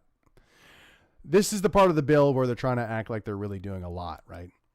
When really it's just about censoring people. Written material or an audio recording whose dominant characteristic is the description, presentation, or representation of explicit sexual activity with a child. If it is reasonable to suspect that the material or recording is created or communicated for a sexual purpose. Interesting. I mean, I honestly, what comes to mind is the stuff that's in schools right now. You know what I mean? Who's got the clip? What's it called? Genderqueer? There's like a books in schools that depicts all of this stuff.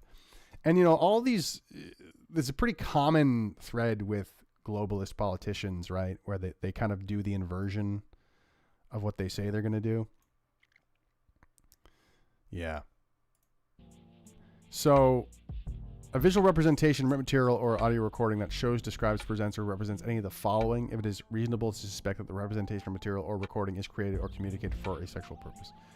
Person touching, sexual manner, directly or with a pair of their body or with an object or any part of the body. I'm going to look it up.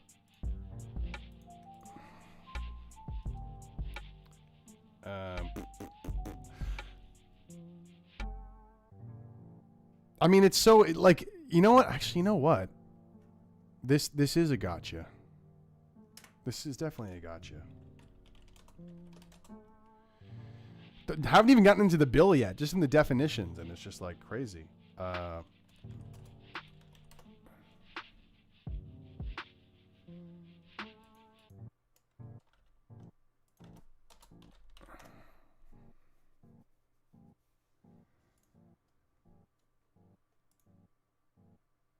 Oh boy.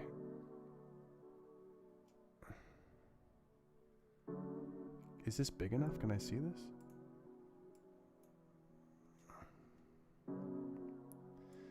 So, what is this from? I don't know if I want to show this on screen because it's uncensored. Is there a censored version? Hey guys, we're looking up porn on stream. No, it's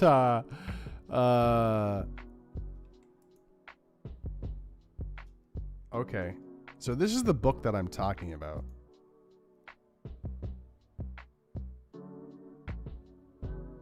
It's from 2014. Oh, well, that's interesting. I did not realize what website this was. Toy cleaner. Really? So one of the top results when I search genderqueer book is a website that also sells sex toys. I don't even know what to say. I mean, that kind of tells the story, I guess. kind of tells the whole story. What? I'm... You know what it is? It's like it's too on the nose. Like I didn't expect it to be so on the nose there. Where I'm just looking up, I'm trying to look up this book, and then it's like, oh, I can also buy dildos here. Okay.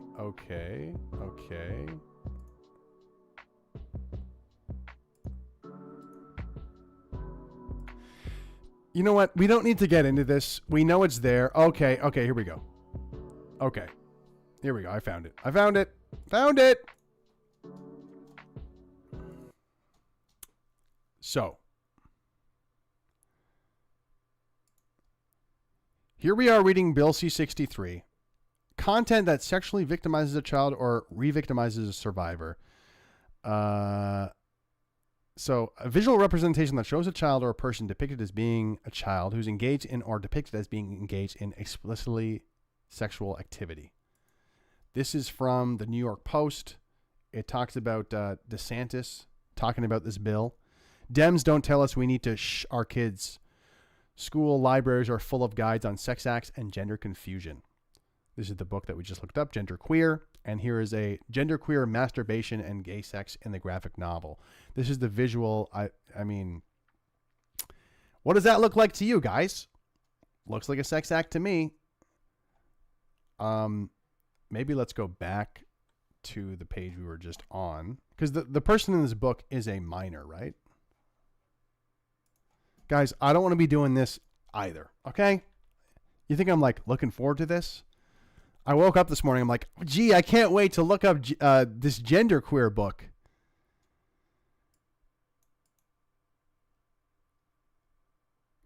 Okay. What's the plot of genderqueer? How old is the person?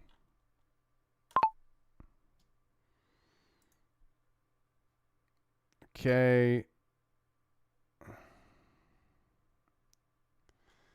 So this book appeals to, this is Wikipedia, so I don't know how reliable this is, but book was written for adults that have special appeal to, books written for adults that have special appeal to young adults ages 12 through 18. The fuck does that mean? Composition, critical reception. What's the actual plot? Okay, here it is. Genderqueer includes a handful of sexual explicit illustrations which have been used to argue that the book is inappropriate for minors. The age recommendation for the book vary. Typically ages 14 to 15. Jeez. In one commonly cited panel, a 14-year-old fantasizes about a scene in which an older man touches... Well, there you have it. So, according to Bill C-63, that book that's in the library of schools would be content that sexually victimizes a child or re-victimizes a survivor. There you have it. And that's the big gotcha here. That's the big gotcha in this section, is that we can talk about the bill. Hey, look, the bill really cares about this stuff. Did you know that this stuff is in schools? Did you know that this stuff is in schools being shown to children? Yet, so it's illegal. This content is illegal, and you want to protect kids from it, but you also support the curriculum and the school system pushing this material. You are a fraud. You do not actually care about children. What do we say? Siam? I said baby blue. I don't think I'm even going to read the rest of this because that's... I mean, I'll read it later. I guess okay, there's a few more. Visual representation, written material, audio recording, which advocated, counseled, or planned. Okay. In which, or by means of which, sexual activity between a person of 18-year-olds or more and childhood is advocated, counseled, or planned, other than one in which, or by means of which, sexual activity between a person who is 16 years of age, older, or more.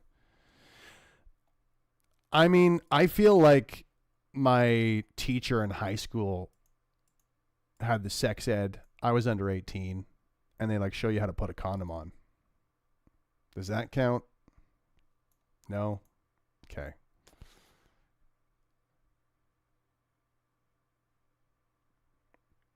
Oh, this is one that Runkle alluded to. What should yellow be? Loophole? A visual representation that shows a child who is being subjected to cruel, inhuman, or degrading acts of physical violence. Key part here is a visual representation that shows a child who is being subjected to bad treatment. This is in movies. This is in movies and TV shows. You could find this in all sorts of places. So that, like, Runkle used the example of the movie Carrie, which is a movie from the 80s about a woman in high school who gets bullied. And she gets beaten up and all this horrible stuff happens to her. And like that's kind of the point of the movie. Like you show the sort of cruelty in the movie. It's a visual representation that shows a minor, a child, being subjected to cruel, inhuman, or degrading acts of physical violence. This is in the movie Carrie. But according to Bill C-63, that movie would also be not okay. Which just goes to show how it really feels like this whole section, like I said earlier, is sort of just to be like, look how much we're doing to protect kids. We're even going to cover this. And like it's so broad that literal parts of mainstream fiction are considered re-victimizing a childhood sexual abuse survivor. This is not serious legislation. An excerpt of a visual representation referred to in paragraph A, if it is reasonable to suspect.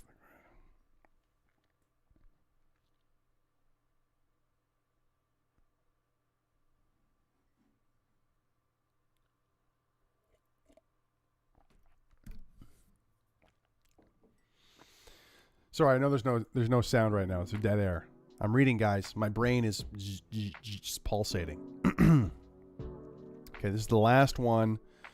A visual representation, written material, or audio recording that, given the context in which it is communicated, is likely to bring to light a connection between a person and a visual representation, written material, audio recording referring to it in any paragraph A to D, which the person appeared as a child, if it is reasonable to suspect that the communication of the representation, material, or recording that is likely to bring to light that connection perpetuates harm against the person.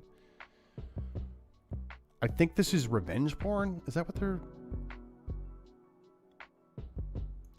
Bring to light a connection between a person. Is likely to bring to light. Like, has this ever been written in a law before? Is likely to bring to light a connection between a person and a visual representation, written material, audio recording referred to in any paragraphs A to D, in which the person appeared as a child, if it is reasonable to suspect the communication of the representation, material, recording that is likely to bring to light that connection perpetuates harm against the person.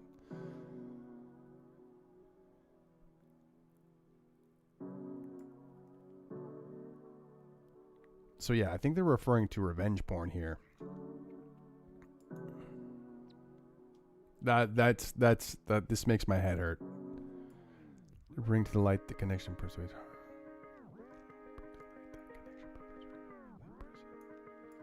So it's like referring to.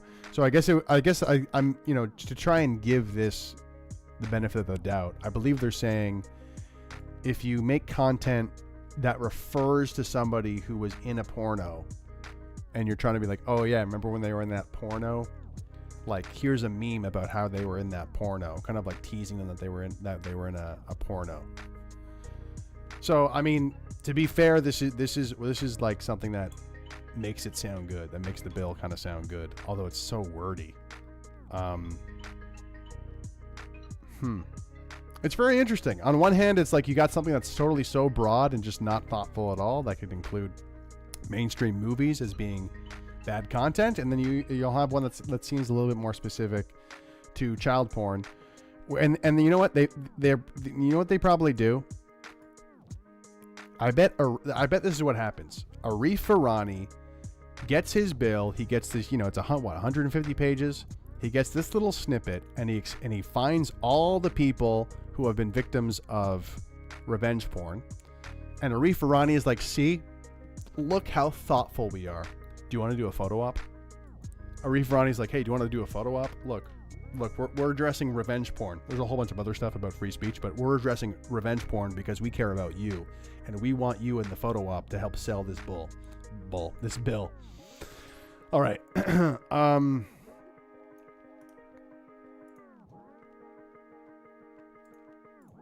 Okay. Content used to bully a child. Oh my God. How many more definitions are there? Okay, we're almost done. Are we? Oh my God. Oh my God. There's so much more. Guys, only 9 hours to go. Holy shit. All right, let's get through this. This one's really important. Content used to bully a child means content or an aggregate of content that, given the context in which it's communicated, could cause serious harm to a child's physical or mental health. It is reasonable to suspect that the content or the aggregate of content is communicated for the purpose of threatening, intimidating, or humiliating the child. So what I think is funny about this, or like disturbing about this, and I realized this recently. We were talking about like the sex education earlier. Do I have it up here? Or did I close it? Of course I closed it. Oh no, it's right here. We were going over this article earlier, which talks about how if you're critical of gender ideology being taught in schools, that CSIS thinks you're like a hateful extremist. But essentially, me criticizing this idea that trans youth are real, which I think I would stand on that. I think that when you advocate for trans youth being real, I think you're kind of advocating child abuse. I don't think you're letting a child being a child. By just saying that, by me just saying that, I could technically be humiliating a child or intimidating a child. They could say, hey, Greg, the fact that you're generically talking about trans kids, you are trying to bully trans kids. You are trying to harm trans kids. You're invalidating trans kids. Now they want to kill themselves because you're criticizing gender ideology. You see how this works? You see how there's like so many things they could use to try and pin people with? You know, oh, hey, you're a mom who is a Christian and you disagree with this transgender ideology being taught to kids. There's only boys and girls. That's all there is. They're beautiful the way God made them. Actually, and then the government shows up. Actually, you're trying to bully trans kids and you're going to jail. It's crazy to say out loud, but that potentially is how this bill could be used. Oh, you're criticizing the child indoctrination with transgender and gender ideologies? Yeah, you're bullying a child. So that's crazy. Finally, harmful content. And this is where we get into this is what the bill. So there's kind of two sides to the bill in a way. One side is covering the oh man. I don't know if we're going to be able to read the whole thing tonight, guys. But one side that this bill covers is strictly just online content. And the harmful content, this is the list of harmful content that they want to stop online. So these are the 7 categories, 1, 2, 3, 4, 5, 6, 7 categories that they've classified to be harmful content. Intimate content communicated without consent. Content that sexually victimizes a child or re-victimizes a survivor. These are the only 2 that have to do with sexual content in kids, by the way. The other 5 are completely unrelated. Content that includes induces a child to harm themselves. Content used to bully a child. Content that foments hatred. Content that incites violence. And content that incites violent extremism or terrorism. We're supposed to believe this is going to protect kids, but the majority of it is all about taking down hate speech. Great. All right. Indigenous people of Canada, intimate content communicated without consent.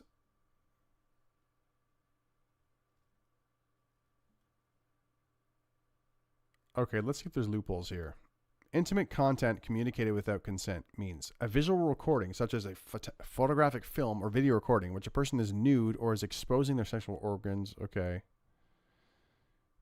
The person had reasonable expectations of privacy. The person does not consent to recording being communicated. A visual recording such that falsely presents that falsely presents in a reasonable, convincing manner of a person as being nude or exposing their genital organs or any reason, including a deep fake. Interesting. That presents a person in that manner. If it is reasonable to suspect that person does not consent to the recording being communicated. So I'm going to show you guys part of something that's inappropriate. But I came across this on my Twitter feed. I wouldn't necessarily say like, yeah, like we need, like, you know, I don't know if I should show this. Oh my God. It's basically a picture of a deep fake of Kamala Harris. She's not completely nude. She's like wearing like lingerie or whatever. This came up on my Twitter feed, okay? I swear. Came up on my Twitter feed. But I thought, oh, this will probably be banned. And it's like, someone's pointed out while criticizing this bill that sexualizing politicians is sort of something that's we've always done. Actually, here we go.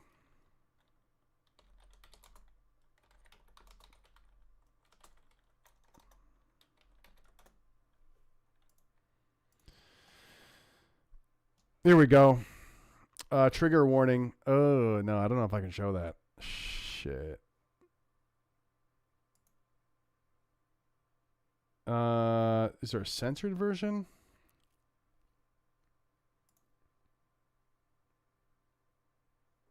This one's censored.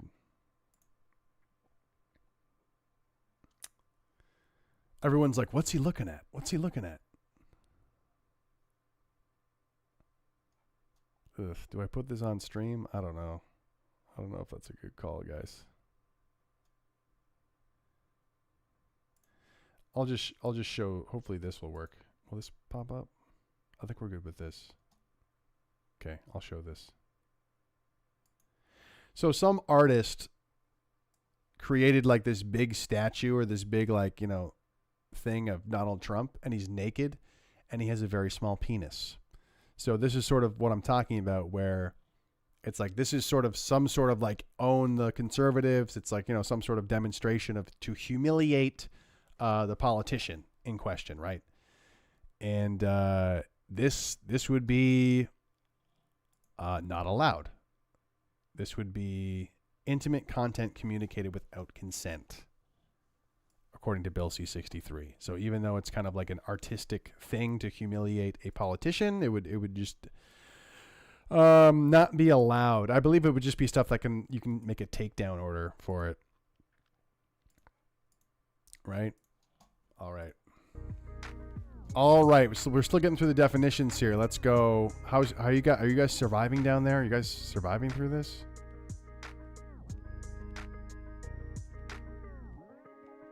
Why is this necessary? Yeah, I don't know.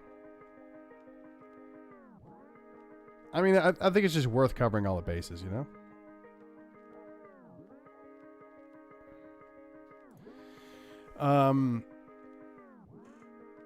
All right, where are we? For greater certainty, a social media service.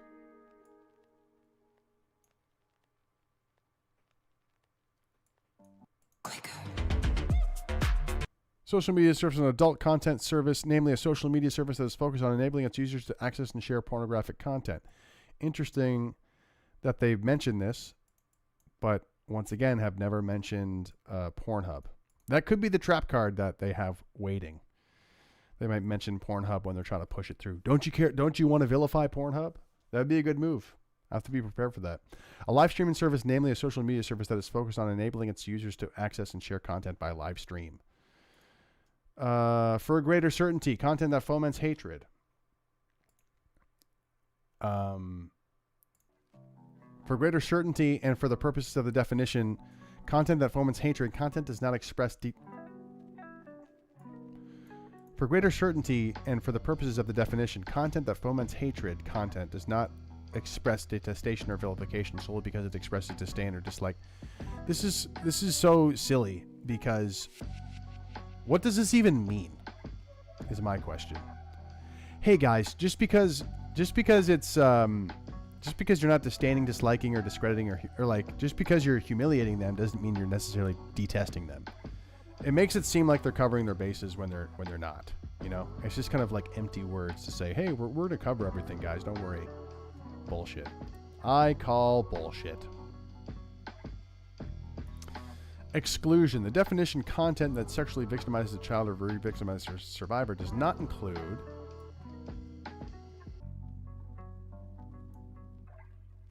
okay, so it's not like a okay for science reasons. Visual person.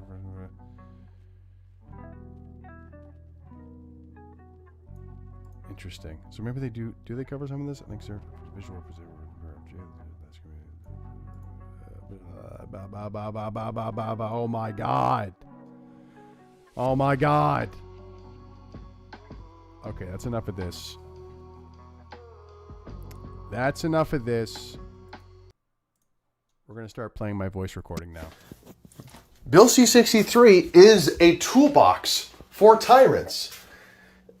Legislative loopholes that would give the government, or unelected bureaucrats in the government, the power to silence, persecute, fine, imprison, house arrest people they don't like. Oh, this is the short one. Hold on. Where's the long one? Oh, nice. We have a transcript here. Perfect. So, what?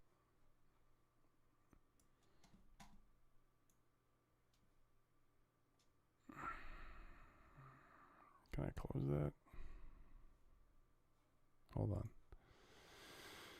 Can I close this or no? I guess not. What is Bill C-63? So what I'm doing right now is I'm listening to a voice memo I did, and it kind of lays out all of the loopholes in the bill, and I want to just follow along and yeah, find the good bits.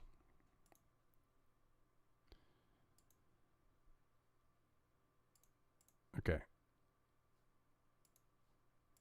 So what's actually in the bill? They want to create a digital safety board, which would be a group of unelected bureaucrats who have the ability to pressure Facebook, Instagram, any of these big platforms to take down content within 24 hours. Again, they say this is going to protect kids online, but we will go over the 7 very broad types of content that they can deem harmful and then take down. This is a terrible precedent to set. All right. So the premise is, let me finish my point here, my voice memo. In a free and open democracy, that unelected government officials could pressure big tech to take anything down that they wanted. But they're government officials. We can trust them, right? Yeah, so quite simply, they say this is the better side of the bill. They say, oh no, the Digital Safety Commission, like we should have the government taking down harmful content. But the problem with that is that it's going to be a bunch of unelected bureaucrats who are deciding what can be taken down within 24 hours. And it's, like I said, it's those 7 harmful things that are some of them are very, very broad. One of them is bullying. So if some unelected official says, hey, that's bullying, we need to take it down, then they can take that down. They can pressure Facebook to take down whatever. They can, like it would be a total shit show. But let's go back to 63 here. This is the Digital Safety Commission of Canada, establishment and mandate. So they're creating a Digital Safety Commission. The commission's mandate is to promote online safety in Canada and contribute to the reduction of harms caused to persons in Canada as a result of harmful content online by, among other things, ensuring the administration and enforcement of this act, ensuring that operators are transparent and accountable with respect to their duties under this act, investigating complaints related to content that sexually victimizes a child or re-victimizes a survivor, and intimate content communicated without consent, contributing to the development of standards with respect to online safety through research and educational activities, contributing to the development of standards, facilitating the participation of Indigenous peoples of Canada and interested persons in the Commission's activities. What the fuck, guys? What is this? Why? Facilitating the participation of Indigenous peoples of Canada? and interested persons in the commission's activities?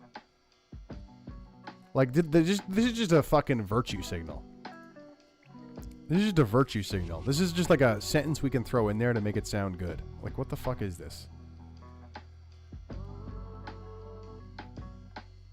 We're the Digital Safety Commission. We're facilitating the participation of Indigenous peoples of Canada and interested persons in the Commission's activities.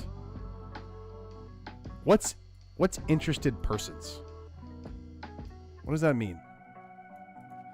Collaborating with interested persons, including operators, the Commission's international counterparts, and other persons having professional, technical, and specialized knowledge. Interesting. What do I highlight this as? Bold? Let's bold it and then yellow it too. Make it orange.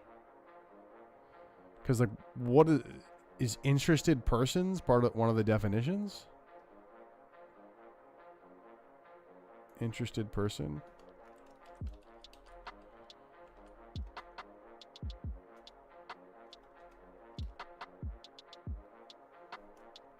If designated information is submitted in the course of proceedings before the Commission may disclose it or require its disclosure if it determines, after considering any representations from interested persons, that the disclosure is in the public interest. What section is this?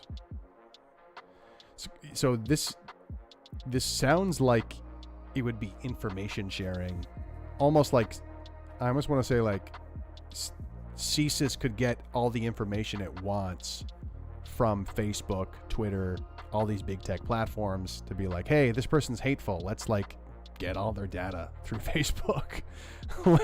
let's find out everything about them because it's in the public interest. It's in the public interest, you guys. Disclosure of other information if designated information is submitted to or obtained by the Commission. Otherwise, then in the course of proceedings before it, the Commission may disclose it or require its disclosure if interested persons. Am I crazy? Am I a conspiratorial like freak here, or is like this really ominous? Like, what is interested persons? Am I crazy? One in chat if I'm crazy. What does interested persons mean? Well, you know, Lee Stewie says so con, as in the Canadian Anti-Hate Network. I mean, couldn't interested persons be CSIS? Couldn't interested persons be like, what do they call it? The Five Eyes? Like, you know, the different intelligence agencies around the world. They said in the last thing, collaborating with interested persons, including operators, the Commission's international counterparts. That's interesting as well. What is that? There's going to be international counterparts? I mean, maybe that's supposed to mean the people who just work at Facebook. And other persons having professional, technical, or specialized knowledge. Anyway, let's keep going from here. This is a mess. Members. Who make up the members of this commission? The commission consists of 3 to 5 full-time... That's it? Are you serious? What? Okay, that's fucking crazy. That's fucking nuts. Guys. There's going to be 3 to 5... They don't even know how many. 3 to 5 full-time members to be appointed by the governor and council to hold office during good behavior. Good behavior? Am I crazy? Is this a legal term? Oh, this is just okay, I'm getting ahead of myself. This is like the board of the commission. The commission consists of 3 to 5 full-time members to be appointed by the governor and council to hold office during good behavior. The governor and council may remove a member for cause. Term of office. Members are to hold office for renewable terms of not more than 5 years that will ensure, to the extent possible, the end in any one calendar year of the term's office of not members. Remuneration expenses. A member is to be paid the remuneration that is fixed by the governor and council and entitled to be paid in accordance with the Treasury Board directives, blah, blah, blah. This is exciting. This is a bunch of useless bureaucrats rubbing their hands together about how much money they're going to get paid. Benefits. A member is deemed to be an employee. Compensation Act. Ineligibility. A person is not eligible to be appointed or to continue as a member if the person is not a Canadian citizen or a permanent resident as defined. Okay. Incompatibility with other duties. A member must devote the whole of their time to the performance of the duties and functions. Chairperson and vice chairperson. Designation. The governor and council must, after approval by resolution of the Senate and House of Commons, designate a member as chairperson of the commission. The governor and council may designate another member as the vice chair. Chairperson's powers, duties, and functions. Chairperson allocates and supervises the work of members and directs the work of the commission. The chairperson may make rules respecting the commission's procedures and practices. That's pretty cool. They can make rules. They can just make it up as they go along. The commission must make the rules publicly available. Okay. The fact that you can just change the rules I don't really care if it's public. You know who has a lot of rules? Facebook has a lot of rules. YouTube has a lot of rules. You know how much consistency and sense they make to the actual users? It's pretty gray. It's pretty gray. It's not, YouTube's a little bit better, but it can be it was very gray during COVID, for example. Authorization. Members. The chairperson may authorize one or more members, either jointly or separately, to exercise any of the commission's powers or perform any of its duties and functions. Okay? So they got the power to do anything they want. Any member can do anything. Any of the commission's powers. So, it's not just one person who's going to be knocking on Facebook's door. It could be any of them saying, hey, take this down. Take this down. Take this content down, or we're going to sue you millions of dollars. The chairperson may establish committees of members for the purposes of conducting the commission's work, and the chairperson may authorize a committee of members to exercise any of the commission's powers or perform any of its duties and functions. Great. So there'll definitely be a Diagolon committee. There'll be an anti-Diagolon committee in the Digital Safety Board, guys. Don't worry. There'll be a whole thing dedicated to it. The chairperson may establish... Okay, I read that. The vice chairperson's powers, duties, and functions. The vice chairperson is to exercise any of the powers and perform any of the duties and functions that the chairperson may assign to them, and it is to act as a chairperson if the office is vacant, if the chairperson is absence, I remember about 90 days. Okay. General provisions. Delegation. After consultation with the CEO of the office, the commission may delegate to employees of the office, subject to any terms and conditions that the commission may specify, the power to exercise any of the commission's powers or perform any of its duties and functions.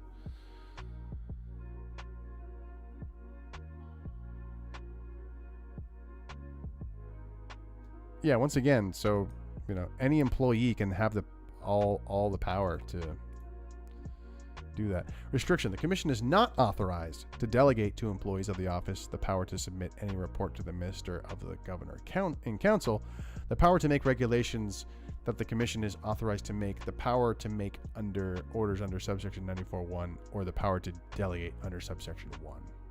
Guidelines. The commission may issue guidelines, codes of conduct, and other such documents for the purposes of this act. Yeah. Okay, so again, they're making it up. They don't actually have the guidelines. The commission can just make it up. Requirements. When making regulations and issuing guidelines, codes of conduct, and other documents, the commission must take into account freedom of expression, equality rights, privacy rights, the needs and perspectives of the Indigenous peoples of Canada, and any other factor that the commission considers relevant. Okay, we considered it. We're still taking your shit down. Hey, did you guys consider free speech? Yeah. We considered free speech. Yeah, we're taking it down anyway. We considered it. What do you mean? We took it into account. Yeah. We took free expression into account. That's why we took it down. That's why we censored them. That's what's so funny about this. Their job is to literally take down content. That's their whole job.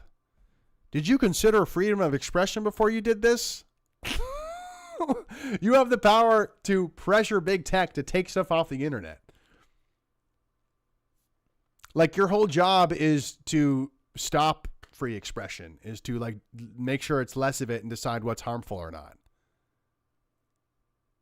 Like, it's the opposite. Like, what you're doing is antithetical to freedom of expression.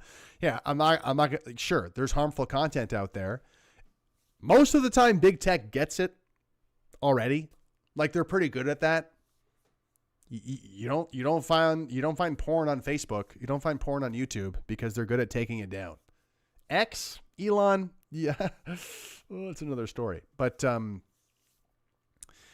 yeah, we're going to consider free speech.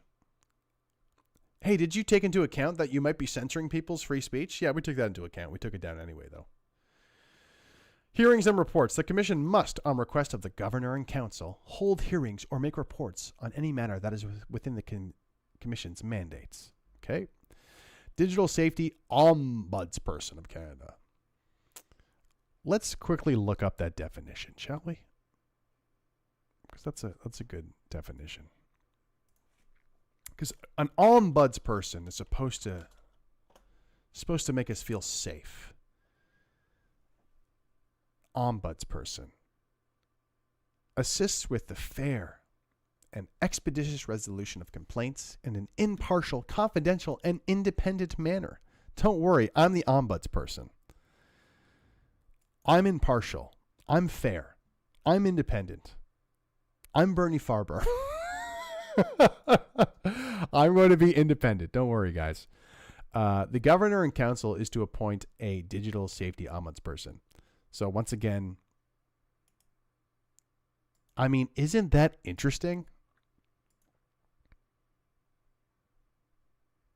The boss gets to decide who's going to hold them accountable. Am I crazy? Is it that obvious?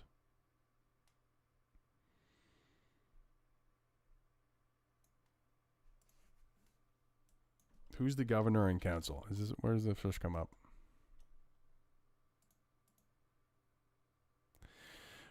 Order designating minister. The governor and council may by order designate a member of the King's Privy Council for Canada as the minister for the purposes of this act.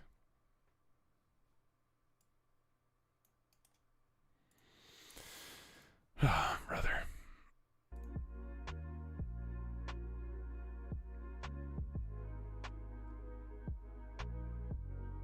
For the purposes of paragraph 1B, the governor and council may make regulations designating a particular social media service if the governor and council is satisfied that there's a significant risk that harmful content is accessible on the service. Okay. So they can basically expand any platform to a particular social media service.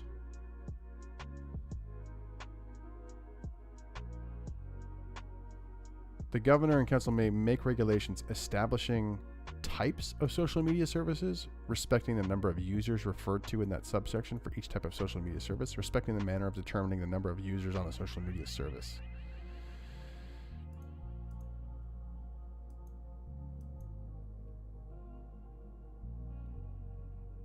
Do they define social media service? Here we go. Means a website or application that is accessible in Canada, the primary purpose of which is to facilitate interprovincial or international online communication among users of the website or application by enabling them to access and share content. So this could be a forum,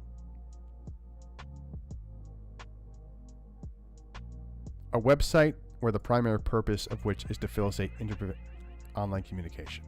This could be any website, could it not? If I have a website where I post stuff on a blog, do I fall under the definition of a social media service? It means a website or application, the primary purpose of which is to facilitate interprovincial or international online communication among users of the website or application by enabling them to access and share content. Now, among users of the website, if you go on my website, if you visit my website, are you a user of my website? Do they define user?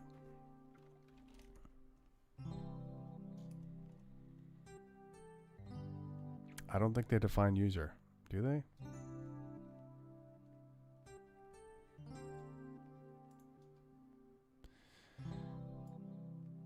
I mean, the only difference is, I don't know how this would apply. I mean, because, like, you know, they're obviously going to be in touch. Like, obviously, they're going to focus mostly on the big tech platforms, right? And that's how they're going to, like, because the whole pressure is, like, how much money they're going to charge them. All right, how do I get to where I was? Okay, digital say ombudsperson, right? Okay.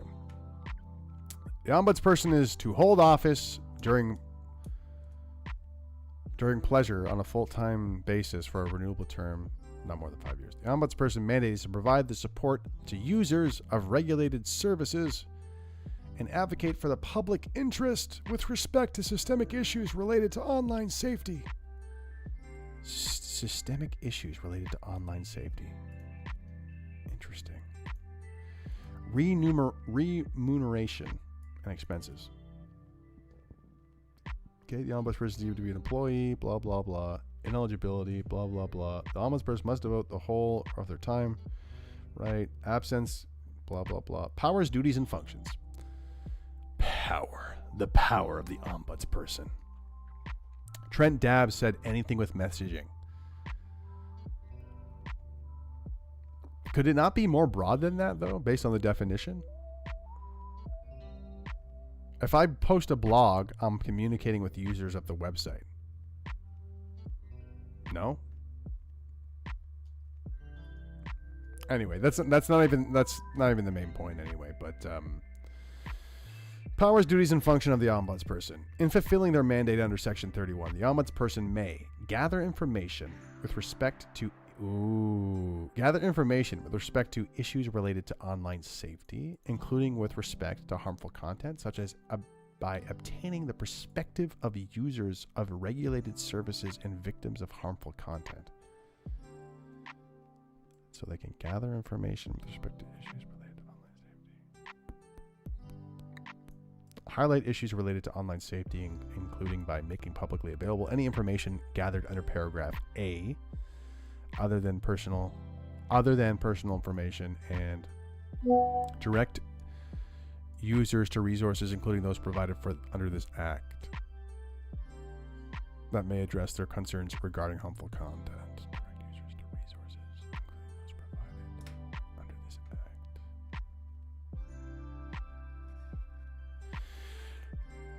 I'm trying to think of, like, the non-nefarious implication of this, but I'm, like, really struggling to like understand, like, why this is a good thing, because the ombudsperson is supposed to hold the Digital Commission accountable, right?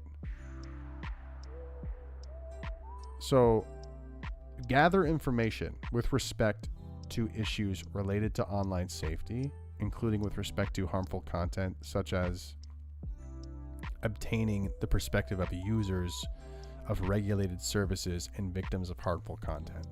So talk to the victim. Highlight issues related to online safety, including by making publicly available any information gathered under paragraph A, other than personal information.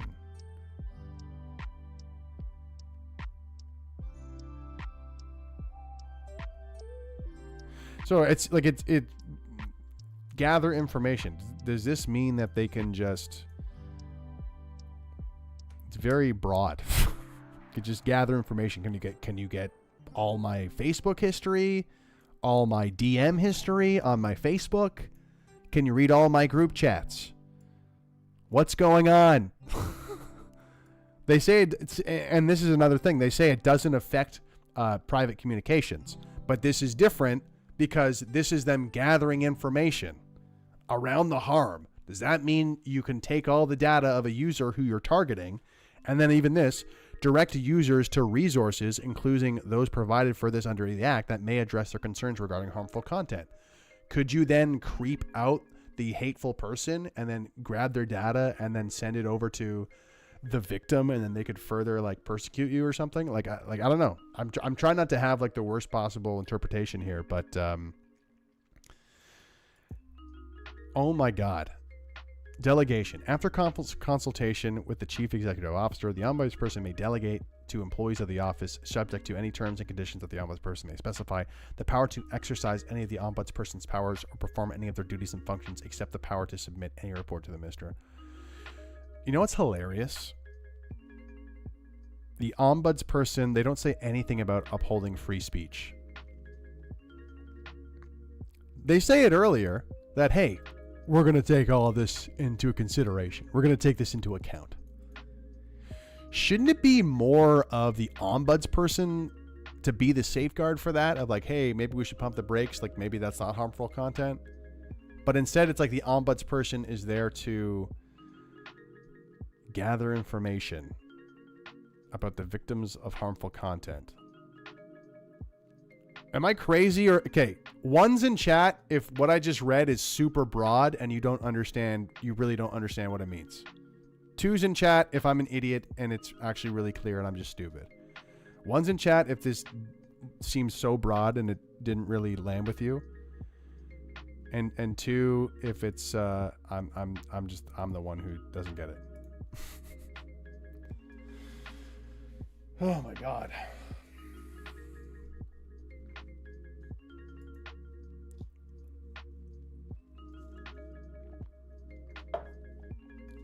Got some ones. Cool. Cool. All right. Guys, I've been going for a while. I don't know how much longer I can stream here for. It's almost been 3 hours. I gotta eat. I haven't even eaten. We'll do a little bit more though. Digital Safety Office. Yeah, you know what? I think I'm gonna have to wrap it up. I will go off on one rant before I go though, because it's been something that's on my mind. Digital safety plan, guys. This is brutal. Glad I don't live in Canada. You know what I'm saying? You know what I mean? Guys, we gotta stop. We gotta stop Bill C-63. We gotta save free speech. If you didn't know, we're doing a documentary exposing what Bill C-63 is all about, the people behind it, and this political persecution industry in Canada, how they try to silence regular people for having regular opinions. If you want to donate, go to givesendgo.com/savefreespeech. There's a link in the chat below. Oh my God, look at this. Look at this. Steve Robitaille with $100. Steve Robitaille, thank you so much for the big donation, sir. Please don't cut the tongue out of Canadians' mouths, please. Yes! 07's in chat to Steve. Some of these comments are amazing. Please don't cut the tongues out of Canadians' mouths, please. Please. Well said. Perfectly said. Thank you so much for the big donation, Steve. You're helping save free speech in Canada. You're helping stop Bill C-63. This was a funny comment from the other day. I am sorry for allowing Arif Virani's family to escape to Canada. For those who don't know, Arif Virani is he's the justice minister who presented Bill C-63. So there you go.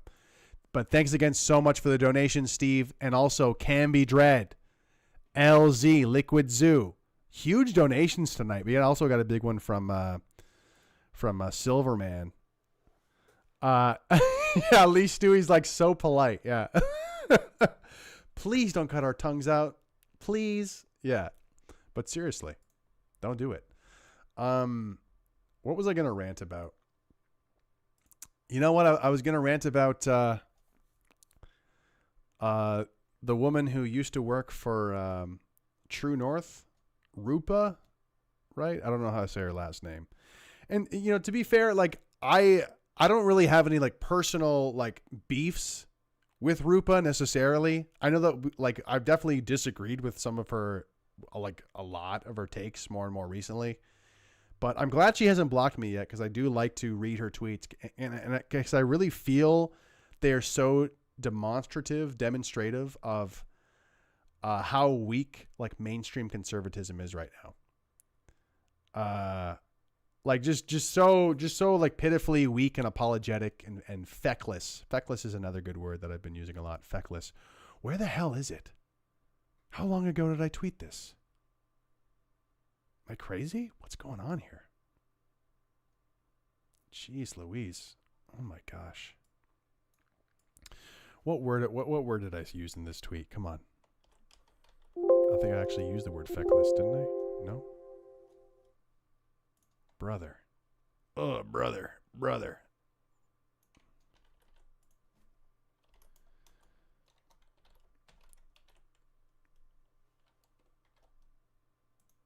I remember my first time streaming. Okay,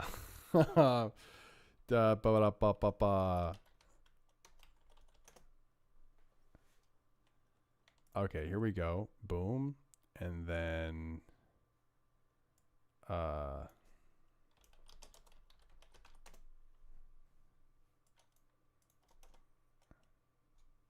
okay.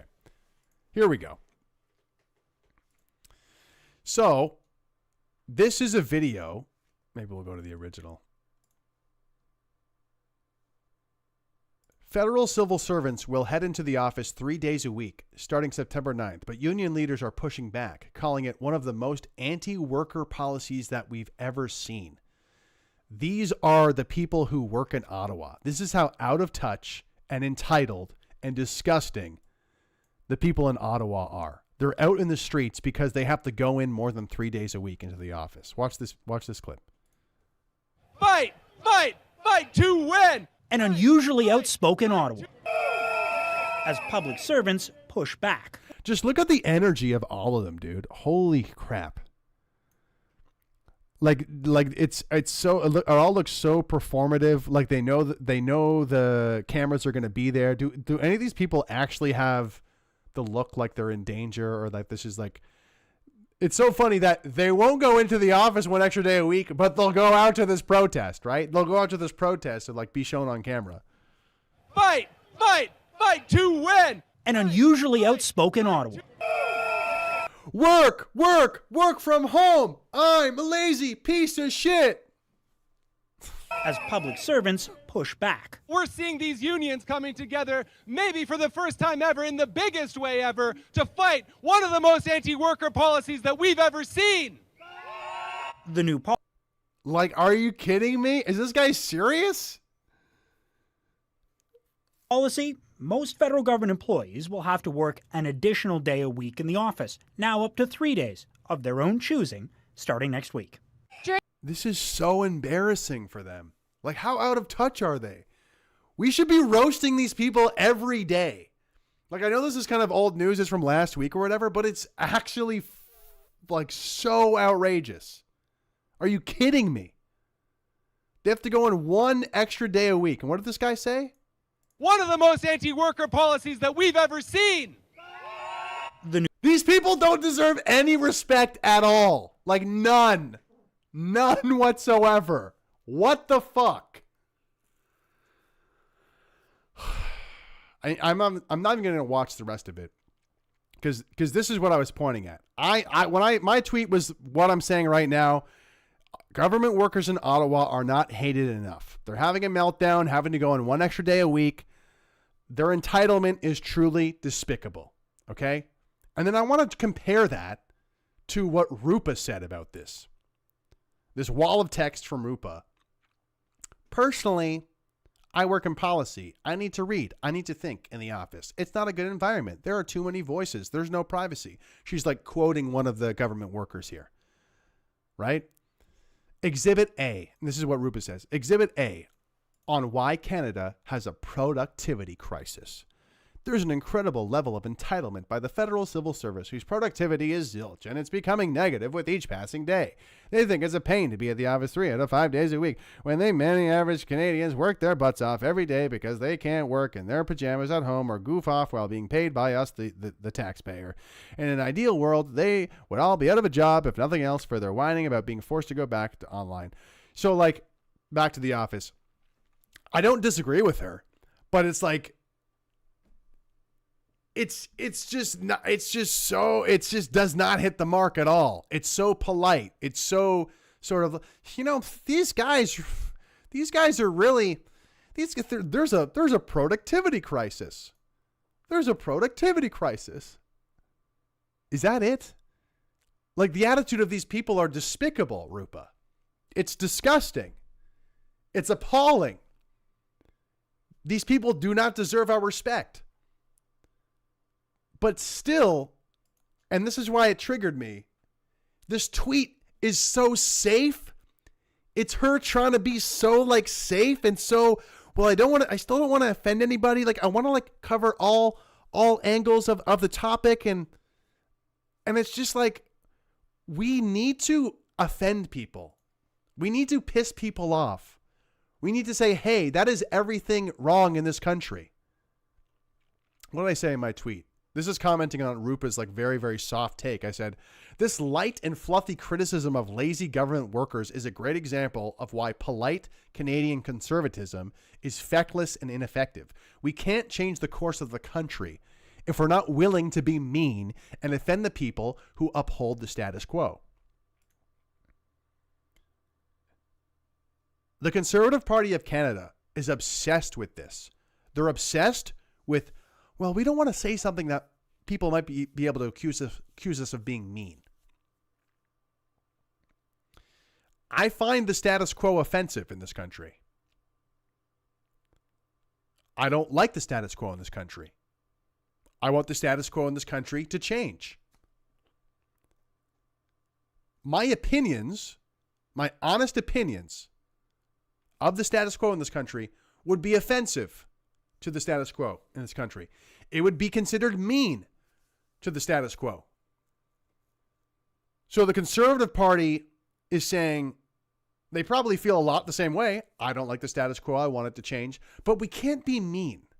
But we can't be offensive. We can't be offensive to these people. We want it to change, but we can't actually, like, say anything. We can't actually offend anybody. Do you think the status quo cares about offending or being mean to conservatives? Do you think the status quo in this country cares about being mean or offensive to conservatives? No, they don't. No, they don't. That's why they're able to present legislation, bill, messaging that is totally offensive to old stock Canadians, to Christian Canadians, to white Canadians, and no one gives a fuck. They're as offensive, passive-aggressive as they want. Nobody cares. But us conservatives, somehow we're going to win by not offending anyone. Somehow we're going to win by not being mean to anyone. Let me just write this big wall of text to make sure I don't offend anybody. There is no path forward if we're not disrupting the status quo. There's no path forward if we're not offending people and being mean to our political enemies. And I know a lot of Canadians will be like, oh, we said enemies. What else would you call them? They think that we're enemies. They vilify us. They dehumanize us. They offend us and they're mean to us. But the conservatives are like, well, actually, if I'm just really smart and just focus on the carbon tax and say about the money the right way, then people are going to be on my side. It's a totally misguided strategy. It's a totally misguided attitude. We hate the status quo. I don't like the status quo. I don't care if I'm going to be offensive. It's something that needs to happen. We're going to save the country by not offending anybody. Imagine, like, it's ridiculous. Anyways, guys, I'm running out of gas here. Thank you so much for tuning in. Thank you so much for helping save free speech. We had huge donations tonight. How much did we raise tonight? $300 plus Silverman. So that was $400 plus Another handful of super chats, maybe like what, 450 bucks? Let's go. Give yourselves a round of applause. Doing 07 in the chat for all the donators tonight. And again, if you want to help us save free speech, then you can go to givesendgo.com/savefreespeech. Hey, we got another $20 from anonymous giver. You giver. Love our givers out there. Thank you so much for the 20 bucks. Anonymous. We appreciate it. We're getting up there. This documentary is going to be, I'm looking forward to it. I am looking forward to it. More to come. More to come in terms of updates, in terms of like seeing what you're paying for, seeing more of the details, the timeline of when it will be completed. Shout outs to all of you for getting in on the ground floor on this thing. I really appreciate it. I really believe in what I'm doing, and I know that there's people around me who probably think I'm nuts, but that's fine. Okay, Caesar. Bong. There you go. I gave Caesar what he wanted. He hung around. Trent Dabs. I was super late going to watch the reply. Oh, okay. Yeah, let me know. Yeah, guys, thanks for hanging out. I gotta go eat. It's late. Lots of work to do still. Look out for the new videos on Monday morning is all I gotta say. I'm gonna be working on some other stuff. Hopefully the website will be done. Hopefully the mailing list will be done as well. We'll have a mailing list, a SaveFreeSpeech.ca mailing list. Lots coming down the pipe. I'm hopefully going to be doing a lot of interviews next week, streams. Really, next week is like things are just only cooking and heating up. It's going to be a busy, busy fall time. Guys, thanks so much for tuning in. Thanks again for all the donations. You guys are amazing. And we couldn't quite make it through the whole Bill C-63. Couldn't read the whole thing. We did find some good stuff in there, though. Did find some good stuff. Guys, thanks for tuning in. Who's out there? 2 flips, 3.5 twists, Odious Patton, Andrew Simpson, Liquid Gal, PSAC, biggest union in Canada. Oh boy. Randy RV, thanks for the donations. You gave some great donations tonight. Appreciate it. Ice Cream Holding Fee. Thank you. Stinger 007, Voltman Plutonimus. Appreciate it. Anthony Warner. Love you, Greg. Bing bong. Yeah, love you too, Caesar. Appreciate it. Leaf Nurse. Thanks for hanging out. Raging Against the Machine. Thanks for hanging out. That's it, guys. Purple Rain. Thanks again. Christian Benny. Till next time, guys. Yeah, I don't know when I'm going to be streaming next week, but I will definitely be streaming. I'll be doing podcasts and that sort of thing. I think I'm going to be on Shadow's show. I don't know if you know him, but Shadow's a great guy, good streamer. He does his stuff usually on Facebook, I think. Anyway, thanks for tuning in. Love you guys. Have a good night. Till next time. Why does this always glitch like this? This always glitches when I go back to it. And then it's going to go really fast forward in a second. It's going to go zzz. It's going to go really quick. Ready? Zzz. See? Told you. All right. Good night, guys. Thank you.